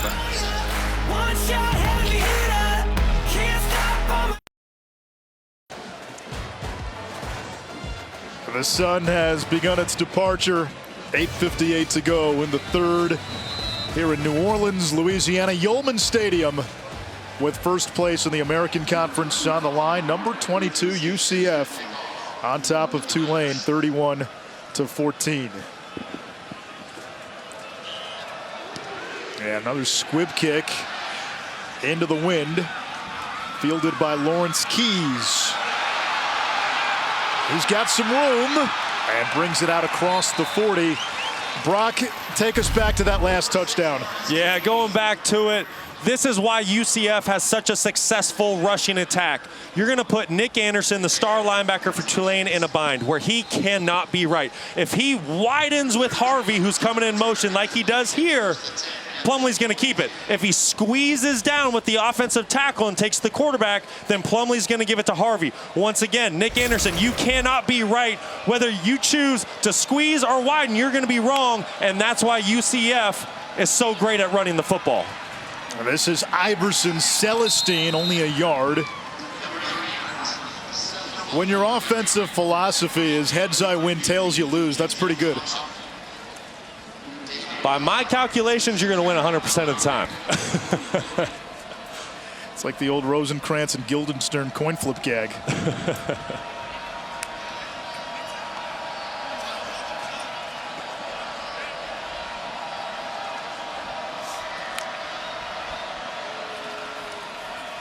Pitch to Spears. Hurdles across the 45. Seliskar brought him down. Josh Seliskar, number 88 on that D-line. He is what UCF does on defense. He's the heart and soul.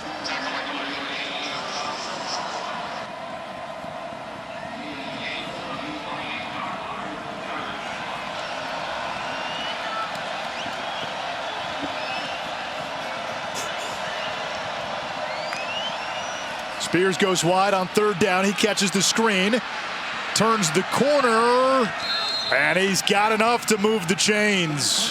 Hey, when in doubt, give it to Tajay Spears. Seriously, that is so impressive. That just shows the speed that Spears has.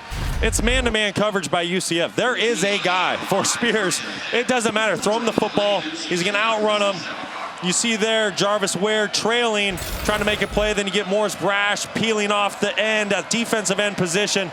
No one's fast enough to catch up with Spears and make the play before the first down marker. Two tight ends in the game. Pratt has time in the pocket. Fires it over the middle and through the hands of McDougal. Thrown a little behind, but that's his second drop of this quarter. 4 drops now for Tulane receivers in this game. Yeah, I think that goes on the receiver and the quarterback. Yes, could he have pulled that ball in? Absolutely. But that's one where Michael Pratt, he needs to get his eyes in front of the target, lead him, and let him run underneath that. That's a chance for a big-time play. That's a throw that Michael Pratt needs to make. On the ground. And it's Celestine inside the 45. Third down now. They're down by 17. Still plenty of time to go, but this is where it could be 4-down territory for Tulane. Yeah, I think you're right on that, Anish, especially down 3 scores. You've now crossed the 50-yard line. You're starting to feel like the game's getting away from you. Wouldn't be surprised to see there a quick throw here, a quick screen to put it into 4th and manageable. UCF showing pressure. They'll just bring 4. Pratt over the middle. It's Jackson. Slips a tackle. And downfield to the 30-yard line, a gain of 14. And a first down for Tulane. It's Jaquan Jackson. Jaquan Jackson, he's got some wheels himself. He wanted to show him off there. He says, hey, you think you're fast? I got some speed too. Tremendous job staying focused, going across the middle. You know there's going to be traffic there. Looks the ball in, makes a big-time play after the catch. Deuce Watts, the catch, and thrown to the ground by Devontae Brown. He picks up 8 on the play, 2nd and 2. 5th catch for Watts. Tulane starting to feel it a little bit. They're getting into rhythm. They want to play with tempo, get into the line of scrimmage quickly. Celestine. First down and out of bounds, shoved out by Jarvis Ware.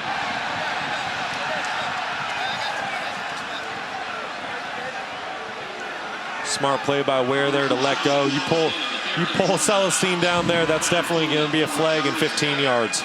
Smart play, heads up.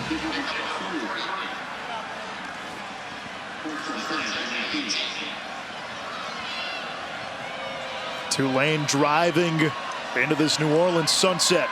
Keep an eye out at the top of your screen at the tight end position. Tyreek James, big-time playmaker in the red zone.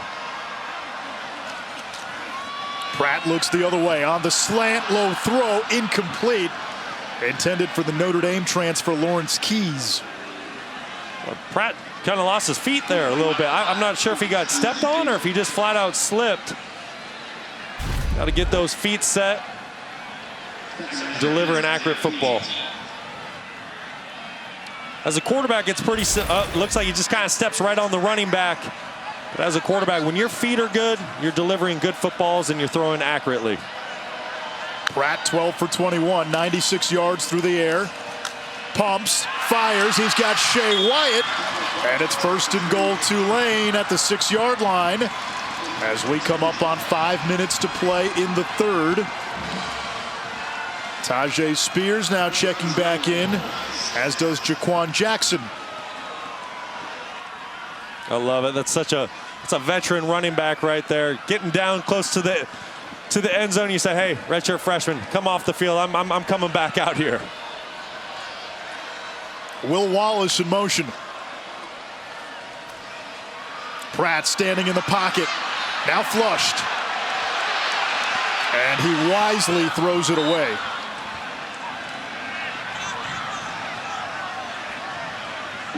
Smart play there. Michael Pratt, don't force anything. You have a field goal in your back pocket right now. You do have points available to you. Don't force anything. Good heads-up play by Michael Pratt. There's an injured UCF player, and it's Kobe Perry. And remember, Perry is starting at safety today because the Knights are already down 2 of their safeties. We'll step aside. 2nd and goal, Tulane on the other side.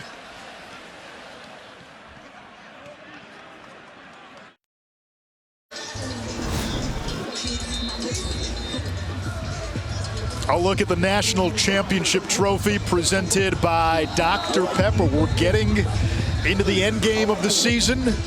You got Georgia, Michigan, and Ohio State out of the Big Ten. TCU with a big one at Texas tonight. A few other teams hanging on the periphery. Oregon out of the Pac-12. Tennessee, not to be forgotten.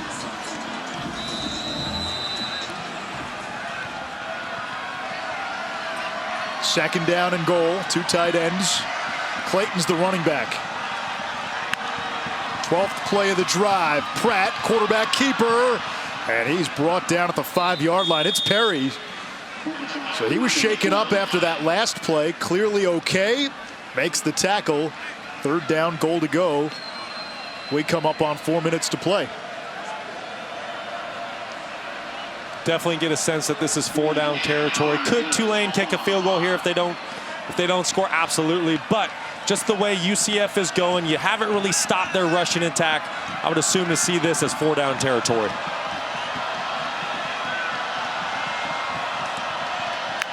UCF trying to get lined up. They bring pressure. Pratt to the end zone. Incomplete. Off the hands of McDougal. That's 3 times in this quarter. D.D. McDougal has had a ball go off his hands. And Brock, I understand kicking a field goal because even if you go forward on 4th and you get a touchdown, it's still a 2-score game. A field goal would also make it a 2-score game. Yeah, I agree, and it also cuts into the momentum of the game a little bit. You regain some of that again. I tell you what an incredible throw by Michael Pratt. He sees that the defensive back is going to try to undercut it. He does a perfect job of going up and over. Beautifully thrown pass. That's one that McDougal has to bring in. The field goal is good. Tulane makes it a 2-score game. 31-17, 3:41 to go in the diminishing daylight of New Orleans.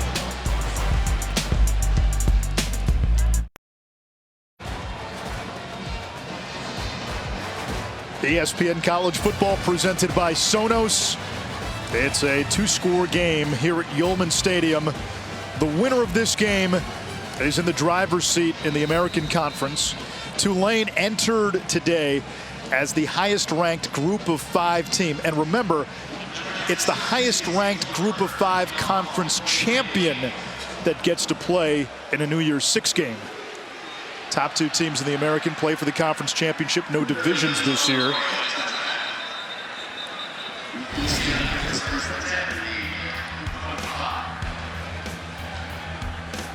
Tulane at 5-0 in conference, the only team unbeaten in conference. Cincinnati has a loss to UCF, and what makes things tricky for Tulane, you look at their closing schedule. SMU, which scored a zillion points last week against Houston. Tanner Mordecai threw 9 touchdowns. That's the next opponent for Tulane. Then they close against Cincinnati. UCF has a much softer landing in its next 2 games. Plumlee hits O'Keefe in the flat, out of bounds across the 30 to the 31. Brock, this game was billed as UCF the top offense in the American, Tulane the top defense in the American. What has allowed UCF to dictate pace of play and dictate things the way they have been offensively? Yeah, I'd certainly say the #1 offense in the American is winning the battle thus far. And really, I think it boils down to the first quarter. UCF came out right away. They had big-time explosive plays. They had 226 yards in the first quarter, where Tulane was only giving up about 300 a game coming into this football game. Big Patrick Jenkins running off the field. Play clock at 3. There's another big play. Harvey with a first down. And Taylor? They're on schedule. We need to get them off schedule. That was the message to Tulane's defense. And they want to be much more efficient on first and second down. What are you seeing in those situations, Brock? They're just not winning the line of scrimmage. And it's something that we said in the open to this game. When you get 2 great teams come together, these games are usually won and lost in the trenches between the offensive line and defensive line. And right now, UCF's big offensive line that has 4 seniors on it going against 4 sophomores for Tulane, they're winning the battle. The ball is out. UCF says they recovered.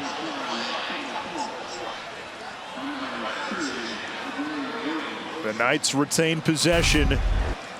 Samuel Jackson able to dive on it. That's the left guard. Dorian Williams getting his hand on that ball. No stranger to creating turnovers. He's got 4 sacks on the year. 71 tackles, a pick. Knows how to force some fumbles. Big time player at linebacker. There's Johnny Richardson, flag down. Back at the 46-yard line. It's going to be a hold on Gamble. Tight end for UCF, clearly getting his hands around the defender. Holding. Offense, number 8. 10-yard penalty from the spot of the foul. Second down. Gamble, another example of the Power 5 talent on this team. A Florida transfer where he was a starting tight end last year. You look at the receiving core, a Bama transfer, Auburn transfer. Plumlee from Ole Miss, Bowser from Northwestern, Harvey from Virginia. They look different. Yeah, that was a situation where Gamble just needed to let go. He did a great job with Darius Hodges initially, position blocked him well. Then Darius Hodges started winning the battle at 280 pounds. Just let go when you feel the defender starting to win the battle. Plumlee keeps it, snakes to the outside, and goes down. Dorian Williams got him. A pickup of 6. Third down now coming up. 10 to go. Get the sense this is a big play with a minute to go in the third. If Tulane's defense can come up with a stop, boy, it changes all the momentum in this game going into the fourth quarter. A little bit of juice coming back into the stadium for this 3rd and 10. Something that kind of disappeared for a while. You see the Tulane sideline definitely getting it back into the ball game. Plumlee to the air. They set up the screen. Baker devoured. The ball's on the ground. Clark picked it up. Was it ruled a catch or a fumble? No, I don't think that was ever caught. And it's incomplete. So 4th down, and UCF will have to kick. Tulane playing a little cover 2 zone defense there with the press corner. Sometimes a worst nightmare for one of these inside tunnel screens to the boundary. Oh, they ruled Baker down. That was the ruling on the field. So they said he was down, so it's 4th down. I don't think he ever caught the football. And that might be the discussion here.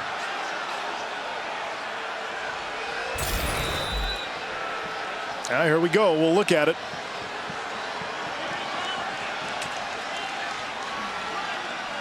That takes us to the end of the third quarter. It's going to be fourth down one way or the other. So hopefully this is resolved quickly. We'll step aside.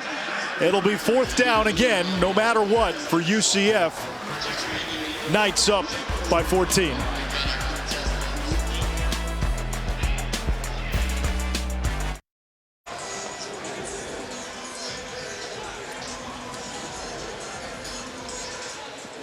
So the officials are still looking at that last play, whether Baker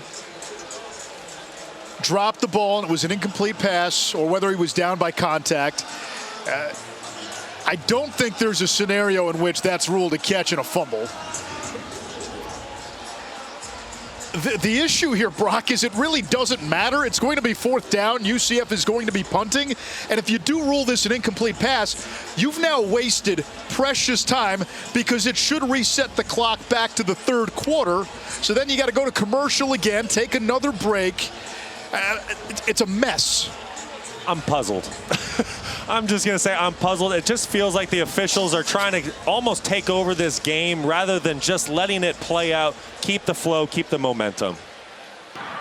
After further review, the receiver did not have firm control of the ball.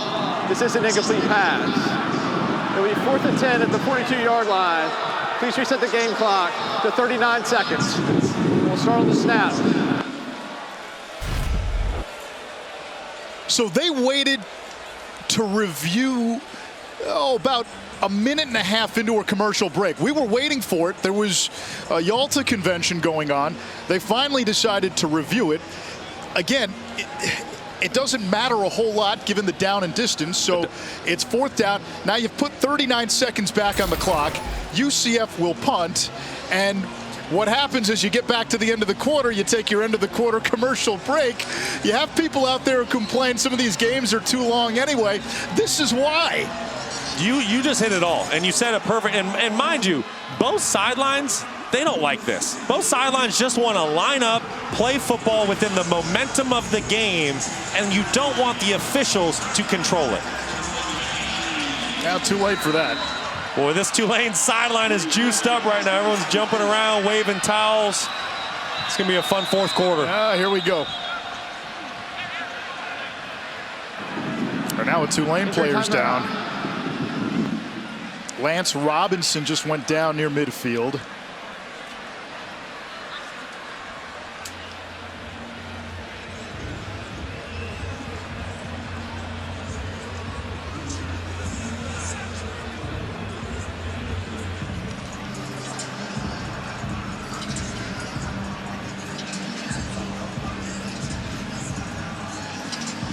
Robinson able to jog off. Brock, how many minutes have we gone now without a snap in real time? Oh boy. Give me the stopwatch. Where are we at? 10 minutes plus minus? Where do you want to set that over under at? Let's play some ball. McCarthy punts it away. Fair catch called for and made by Jackson at the 28. 32 seconds to go in the third quarter. And Tulane down by 14.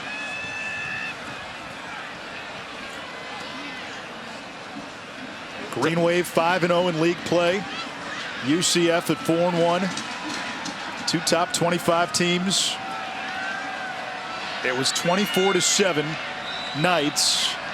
Tulane got a touchdown before halftime. UCF a touchdown here in the third. Tulane a field goal. On the ground, Celestine. A gain of a yard.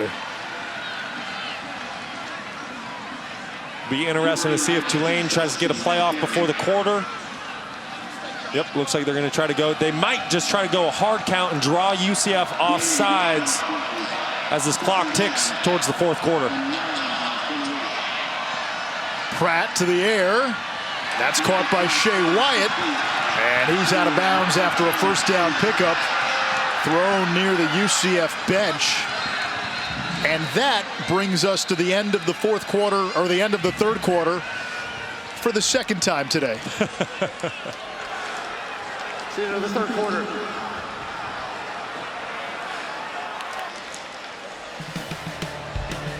We're back in 60 seconds. That's a shorter commercial break.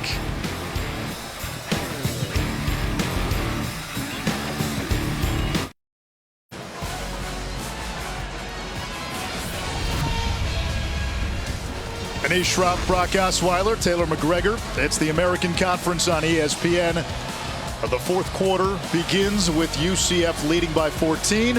First down for Tulane at its own 40-yard line. Knights have done their work on the ground, almost 300 rush yards against the top defense in the American. Out of the empty set, Pratt to throw, floats it down the sideline, and the catch is made by Deuce Watts. Deuce Watts working in man-to-man coverage on Devontae Brown. Michael Pratt doing a great job of holding the middle field safety with his eyes for a step or two in his drop, delivering an accurate football in the big box fade. Great throw and catch versus man-to-man coverage. Wind is starting to pick up a little bit again. Clayton zags to the 30. Tell you what, a lot of momentum in this second half has come back to Tulane. It really feels like their defense, they're kind of playing this, they're bending, but they're not breaking. Haven't given up points. Tulane, gritty, tough. You know, Gus Malzahn said Willie Fritz, hey, he's an old school tough guy. You can see that in his football team right now, fighting back in this game in the fourth quarter.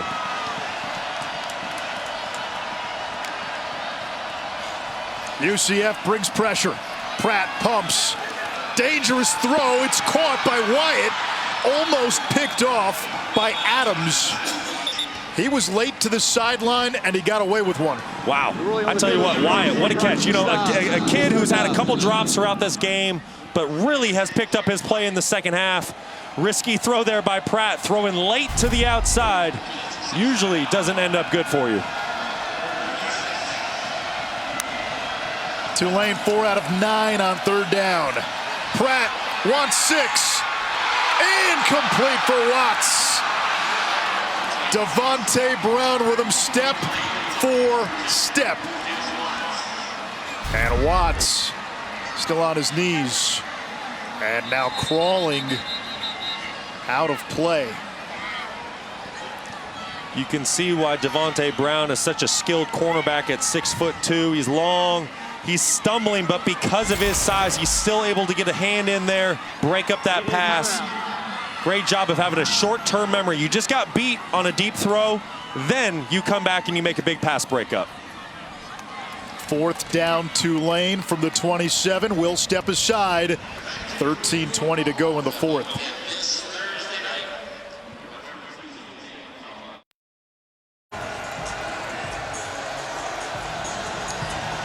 With Tulane going into the wind, they'll go for it on fourth down instead of attempting about a 45-yard field goal. I think this is a great decision by Willie Fritz.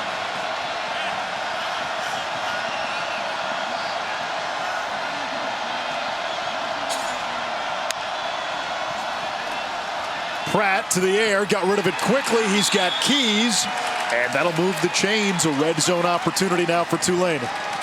Great play call. Michael Pratt recognized that UCF was bringing a blitz zero, all-out pressure. He checked the play to his blitz speeder. He caught Brandon Adams, cornerback UCF, in inside leverage. What's the best play? An out-breaking route. Great job by Michael Pratt handling that situation. James, the tight end, the motion man. Clayton has an opening. First and goal, Tulane.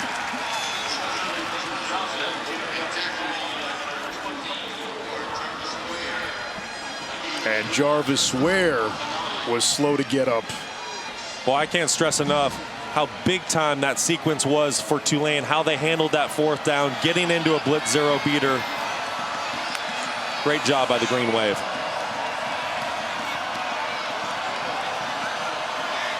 Celestine and Clayton. Celestine gets the call, rumbles inside the 5.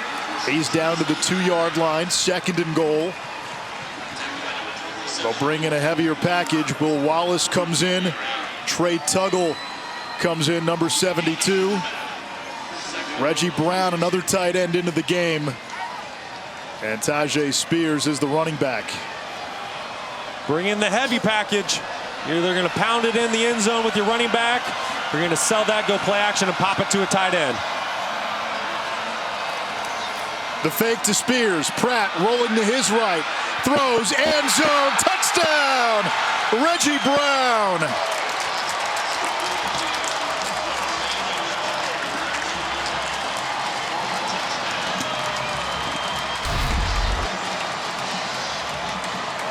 I tell you what, Michael Pratt, we've talked about a couple missed throws, couple decisions today.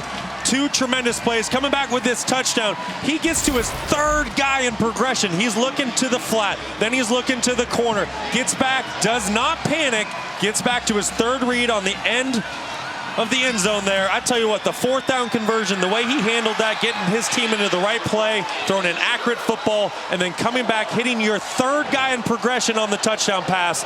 That is big-time quarterback play by Michael Pratt.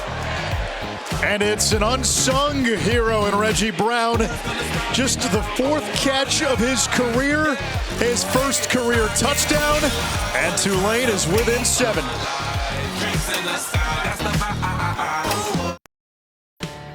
ESPN College Football is presented by Sonos. Experience game-changing sound made easy.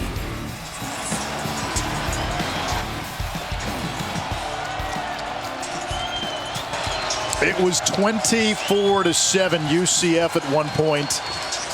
Tulane has made it a 1-score game. Still plenty of time left. 31-24. Knights set to receive. 11:39 to go in the 4th. First place in the American Conference on the line.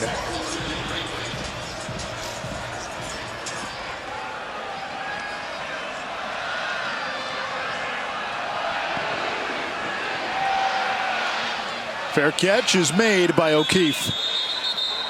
This drive recap is brought to you by Oral-B. I tell you what, that was a big-time drive by Michael Pratt and his teammates. Michael Pratt getting the drive started, finding the one-on-one, man-to-man matchup with Deuce Watts on the big box fade. Great throw, great catch. Coming back on 4th down, finding Lawrence Keys for his blitz 0, the outbreaker, and then finishing off the drive with Reggie Brown, his 3rd in progression, to get the green wave within 7 points in the 4th quarter. Now the Knights come out on offense from the 25. Hand off Bowser. And he tatankas his way close to the 30-yard line. Devin Deal with the tackle. And this UCF offense did what it wanted early on. And that was in large part due to the quarterback run game. Since then, not as effective. Tell you what, we're going to find out a lot about who UCF is as a football team on this drive. Bowser again. And he plows ahead a yard shy of the marker, 3rd and 1. Well, we know who Bowser is. That man's a bruiser. That's lowering your shoulder. That's bringing the hit stick there. That's a big-time run.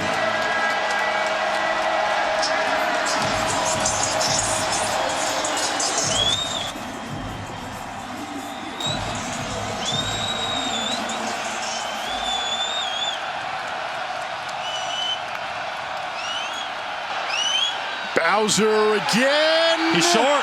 And he did not get there. 4th down. He's short.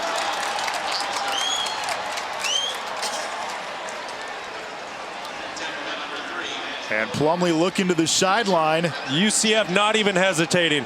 Not even hesitating. Bringing in big Paul Rubelt, number 89, bringing in the heavy package. Bowser, the Wildcat quarterback, takes the snap, rolls right. He'll throw it. He wants Plumlee with one hand. He can't bring it in, but there is a flag. Remember, John Rice Plumlee played wide receiver at Ole Miss, and he almost brought it in, but we do get penalty markers. Defense, number 11. 15-yard penalty and an automatic 1st down. 4th and short. What a call by Gus Malzahn. Gus. Wow! What? I've in all my years of playing football, watching football, I've never seen anything like that. You know what that is? That is a coach saying, listen, I trust you, Bowser. I know I got a receiver that can play quarterback out there. I'm going to run by you. No one in this building thought Bowser was going to throw the football there. What a play call by Gus Malzahn. And he got the flag on Monroe, who's been picked on a lot today. Wow. First down at midfield. This is Bowser.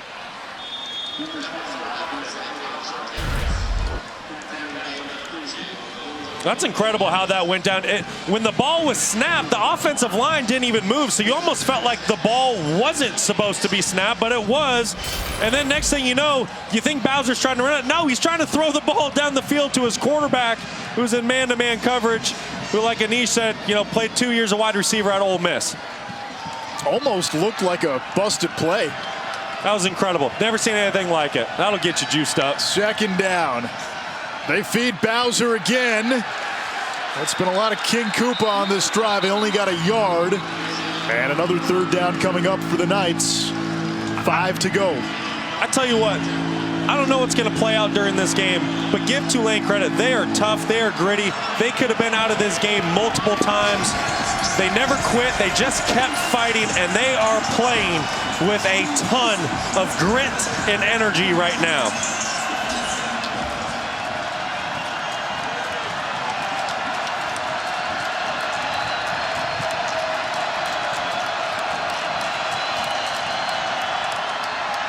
Plumlee under pressure, trying to escape, throws back over the middle, and it's caught by Bowser for a first down, but there is a flag back at the 41. I think it's going to be lineman downfield.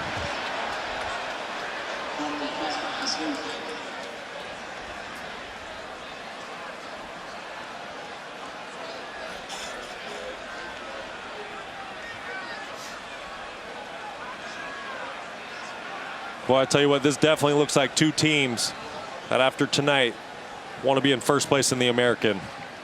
It's been an all-out fight. There is no foul for an eligible receiver downfield. Result of the play. It's a first down. Meanwhile, there's an injured Tulane player.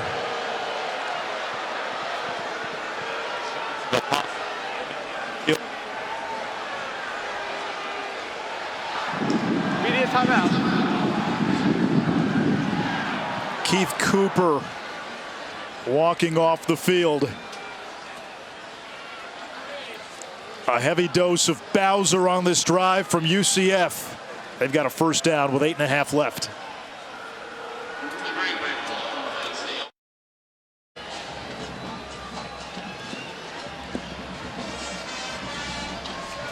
Gus Malzahn's UCF Knights have it at the 31 of Tulane. Or rather the 36 of Tulane. First down and 10 after a third down conversion. More on that in a moment. Here's O'Keefe. Looking for the edge. Does not get there. Well, let's go back to that last third down conversion. And the officials did throw a flag initially for a legal man downfield. Now the O-lineman cannot be more than 3 yards downfield when the pass is thrown. That's correct. When the ball comes out of the quarterback's hand, go ahead and pause it.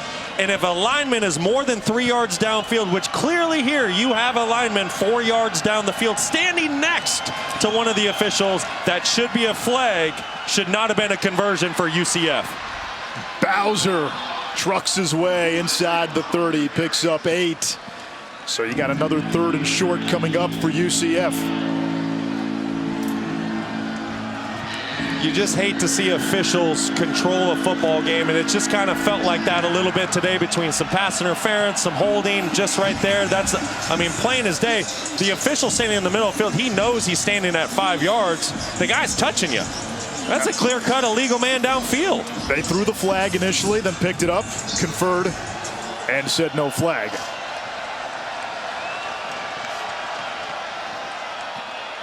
Bowser again drives the bus inside the 25. First down. What a run by Bowser. That was a man that was not going to be stopped there. Great leg drive, kept it going. And you can tell, fourth quarter, this Tulane defense has been out there a lot.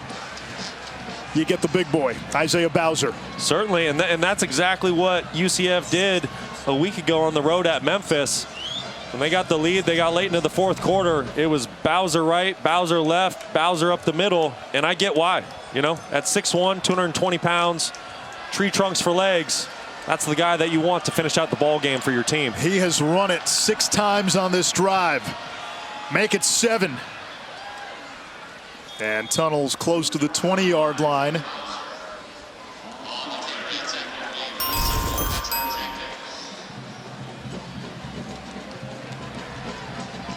TCU, Texas tonight in Austin, the site of game day. A lot of folks in these parts were hoping the ESPN crew with Reese, and Desmond, Pat McAfee, and Kirk would make their way to New Orleans. Horned Frogs are undefeated, number 4 in the college football playoff rankings, looking to stay in the top 4 when the new rankings come out Tuesday. Bowser once again. 3rd down, UCF. UCF just running a duo play. Duo meaning that there's double teams at the point of attack. You got your tackle and guard working together, your guard and center on the other side, your tight ends working together. There's 3 double teams by that offensive line and tight end group. Just true power football for the Knights. Hudson, the slot man. O'Keefe wide left. Richardson and Bowser behind Plumlee. Richardson motions out. He catches the screen. He's got the 15 and jets out of bounds after picking up a 1st down for the Knights.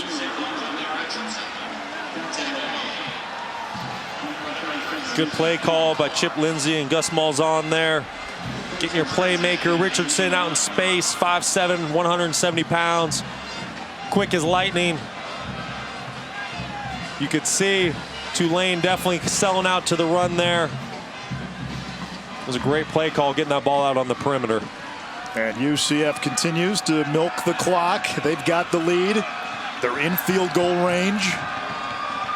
2 tight ends in the game. Guess who? Isaiah Bowser hammers his way to the 7-yard line.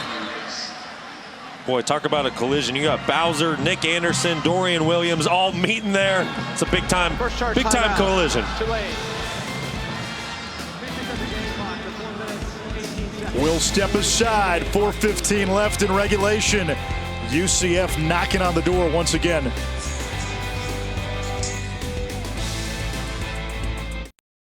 Dr. Pepper Fansville studio update. J.J. McCarthy to Ronnie Bell. But this is where things get interesting, Acho. This is where keeping it real goes wrong. Great play by Ronnie Bell. Stays in bounds. Avoids tacklers. Hurdles over people. Oh, ball comes out.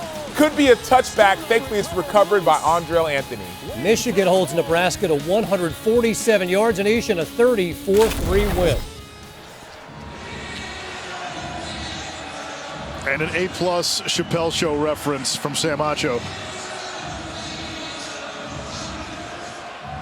2nd down and 7 from the 8-yard line for UCF.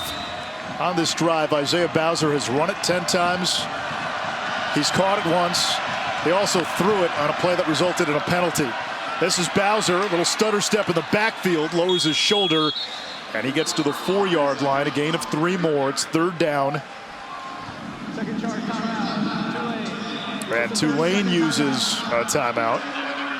I'll tell you what, Isaiah Bowser, there's nothing there. Tulane's filled up every gap. They've played discipline. They're playing hard, but he still finds a way to get positive yards. That's a man that knows how to run hard and plays football the right way. A lot of fun to watch. 1 timeout remaining now for the Green Wave. 4:13 to go.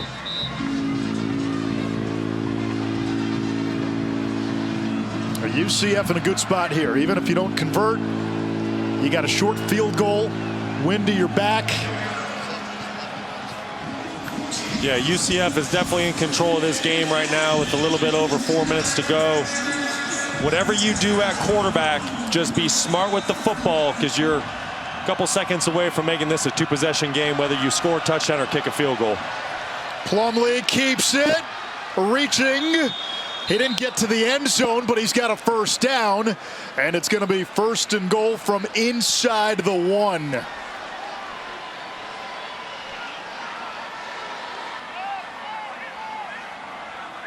You think Bowser's getting the football now? He's coming in. Came out for one play.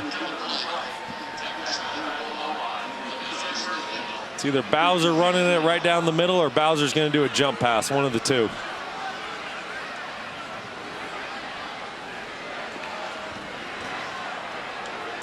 Bowser the back in the pistol. Bowser, touchdown.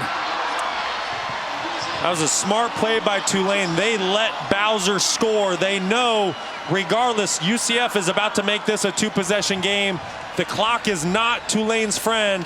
They let Bowser into the end zone there so they can try to get a quick score, onside kick, and remain in this ball game. Brock on that drive. UCF ran 16 plays. Bowser ran it 12 times, and he caught a pass. And a lot of the Tulane fans now filing for the exits. The extra point good.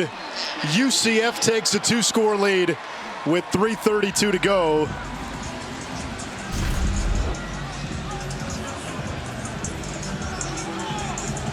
Might be Isaiah Bowser's easiest touchdown of the season. Tulane saying, hey, you go ahead and run it in. We need the ball back. The clock is not our friend. But credit UCF for that drive, marching down the field, running the football, being physical, and really taking back control of this football game. And the biggest thing, Brock, they shrank the game. That drive took more than 8 minutes. You know what I call that drive? That is a championship drive. Whoever wins this football game is in first place of the American Conference and in the driver's seat. And that was UCF saying, hey, Tulane, you're getting back in this ball game. You're starting to get some momentum, but you know what? We're going to put together a championship drive. We're going to do it by running the football. You know we're going to run the football. Can you stop us? The answer was no. Credit the Knights. That was a big-time drive right there. If UCF holds on, it would then be a surprise if they don't get to the conference championship. The next 2 games against Navy, which is a 3-win team, and then USF, which only has 1 win and also fired its coach. Yeah, no, the schedule is definitely in favor of UCF. That Navy game's at home. Then you got to go on the road to South Florida, just down the street. Tulane on the flip side, you still have SMU and Cincinnati on your slate.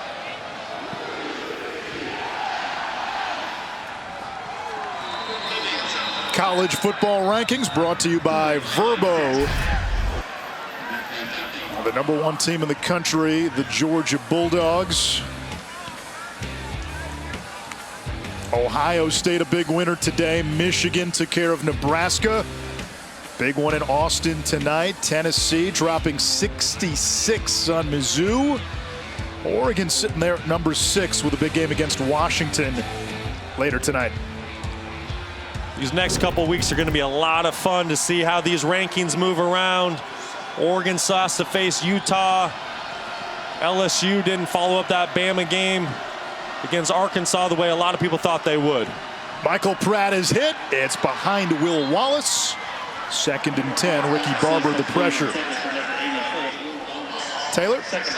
Tulane looking for some type of heroics from their quarterback, Michael Pratt. He told me this week that this scheme means more to him, not just because of what's on the line in the American, but because he grew up in Florida. He used to watch a ton of UCF games, played with or against a lot of the guys on this UCF team. So let's see if he can dig deep and guide this team to some sort of heroic comeback. Well, it's now a road game. The UCF fans much louder, and there's more of them. Incomplete. Barber again getting pressure. 3rd down. This was a stadium a couple of weeks ago against Memphis that had a record crowd. Had a little bit of cold weather, some rain earlier today. Not as big of a crowd as they thought they would have today, and some of them filed for the exits early. The UCF fans largely have stayed, and now they're getting loud.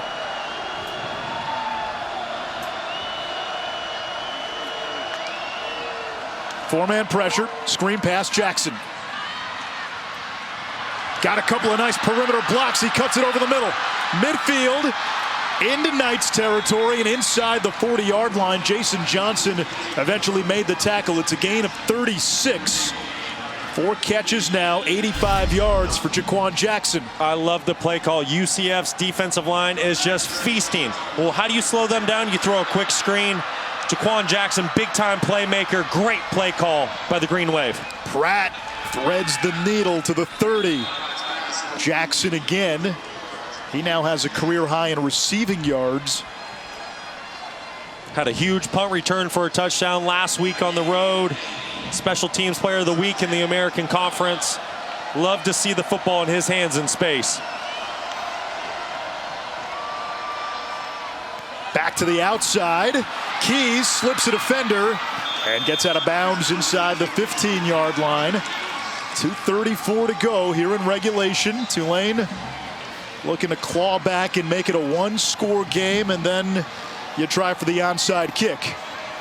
You do, and pretty soon you got to start deciding, hey, do you keep the momentum and try to get the touchdown, or do you just take the field goal and try to save some time? And I like this timeout by Gus Malzahn. Give your defense a bit of a breather with Tulane pushing tempo.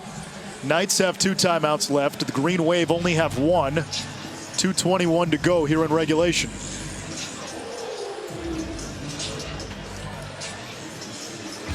The 12th annual State Farm Champions Classic is back Tuesday in Indianapolis.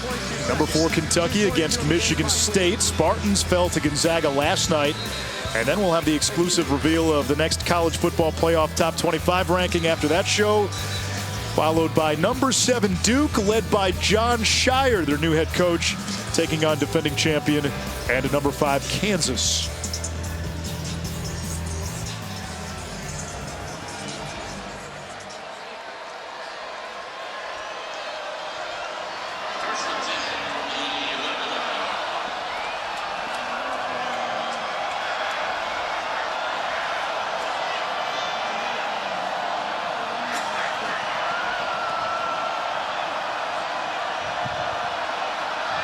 A lot of confusion on the Tulane side. Pratt trying to get the play. It's a screen. Celestine Amtrak's through a few defenders. Gets down to about the 6. Clock continues to run. Sure looked like a busted play to me. A lot of confusion at the top of the screen with the receivers, quarterback. Nevertheless, great job of making something out of nothing.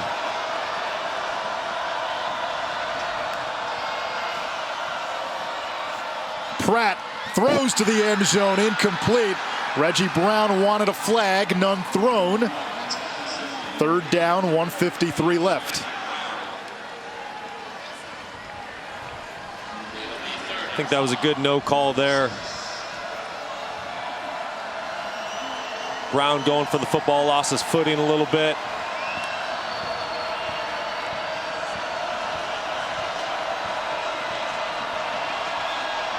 Celestine, the running back. Jackson, the slot receiver. Pratt ducks away. Chased by Barber to the end zone. And there into the waiting arms of Wyatt. What a play by Michael Pratt. I love it. This kid is a competitor. He is not going to go away quietly tonight. One of his best attributes is being able to keep plays alive outside the pocket. He's got a free rusher in his face with Celiscar. Doesn't phase him, doesn't blink, doesn't get rattled, keeps the play alive, keeps his eyes down the field with pressure in his face. That's a big-time football play by Michael Pratt. This kid's played his heart out tonight. 23 out of 38, 236 yards, 3 touchdown passes. And he's also run for a score. Point after for Ambrosio. 38-31, 1:46 to go in the 4th. Tulane has 1 timeout. Offside. Defense. That penalty decline. Result of the try is good. Offsides on UCF declined.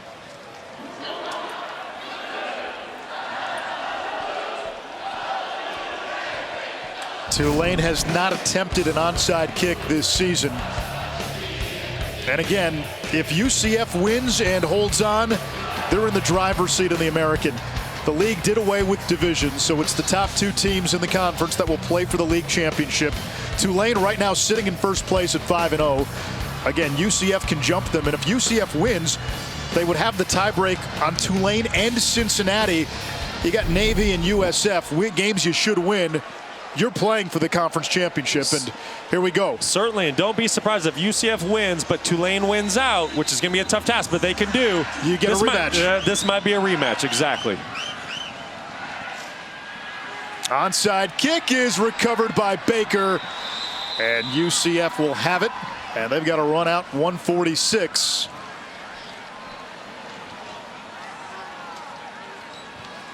Tulane's got 1 timeout.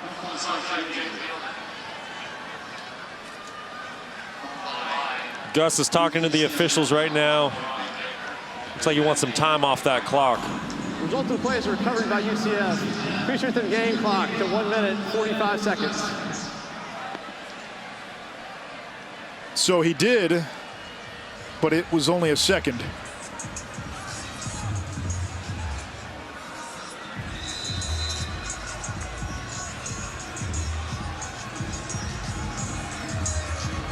This game was billed as the #1 offense in the American in UCF against the #1 defense in Tulane. And UCF has done to Tulane's defense what nobody's done this season as Bowser gets the call on first down. A gain of 2. Tulane will use its final timeout. 1:40 left. The 38 points, the 333 rushing yards, and the 467 total yards, the most Tulane has given up in a game this season. I'll tell you what, if you just eliminate that first quarter for UCF, right? If you're a Tulane fan, you're looking at this game, if you can just eliminate that first quarter where UCF just came out guns a-blazing, right? And had over 200 yards of offense, they're running the football everywhere. You know, you did a pretty good job. Like I said, you had this bend but don't break mentality, but then on the flip side, credit UCF. They came off the bus, they were ready to play, they got off to a fast start, and now they're in a position where if they can just get 1 first down, they can run out the clock by taking a knee, game over. Plumlee keeps it, tackled in the backfield by Macon Clark. It's a loss of 3 on the play. 3rd down, long coming up, 3rd and about 12.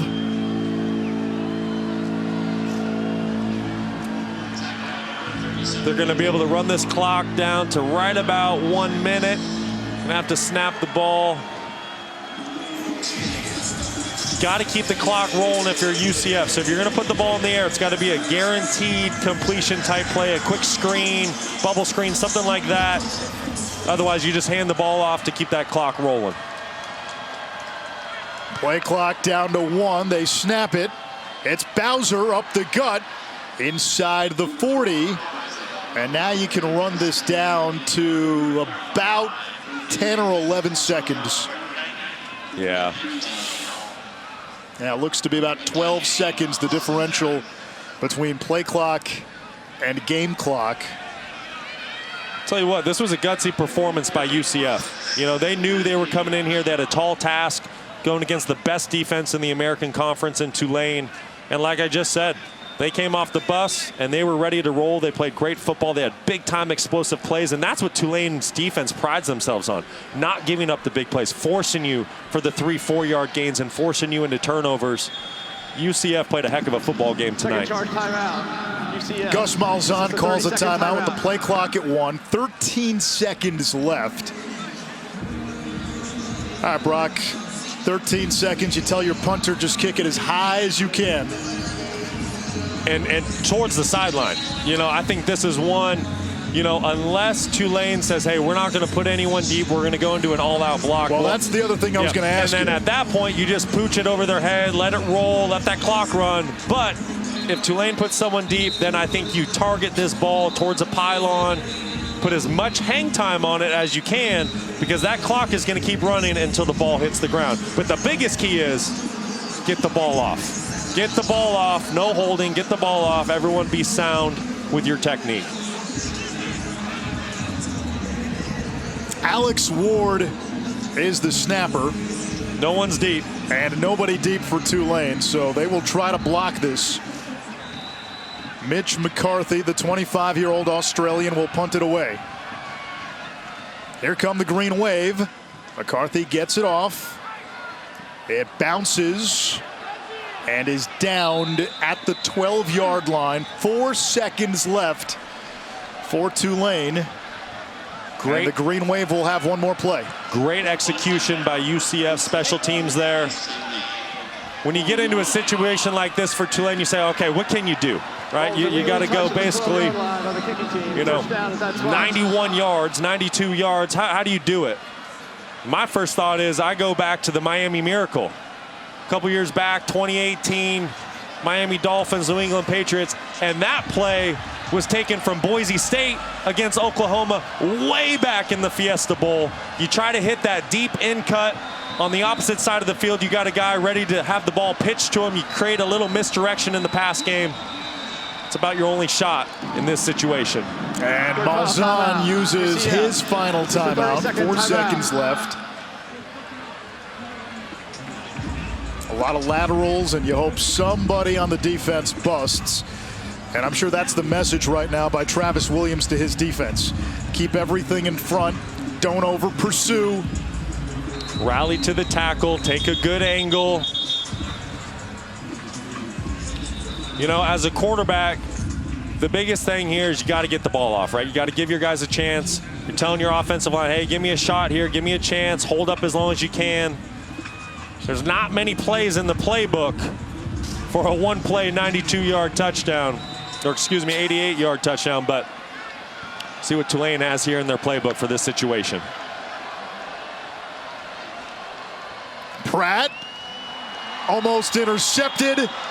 Time runs out, and UCF has come to New Orleans, and they leave with control of the American Conference.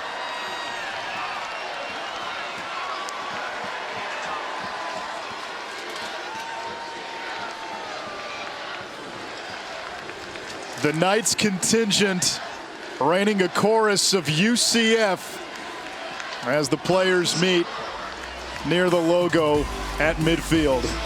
Tulane can still get a rematch. They've got SMU in Cincinnati the next 2 weeks. UCF now in the driver's seat in the American Conference. They're 5-1 with wins against both Cincinnati and Tulane. Let's get you back to the studio now. And Kevin. What a win on the road for the UCF.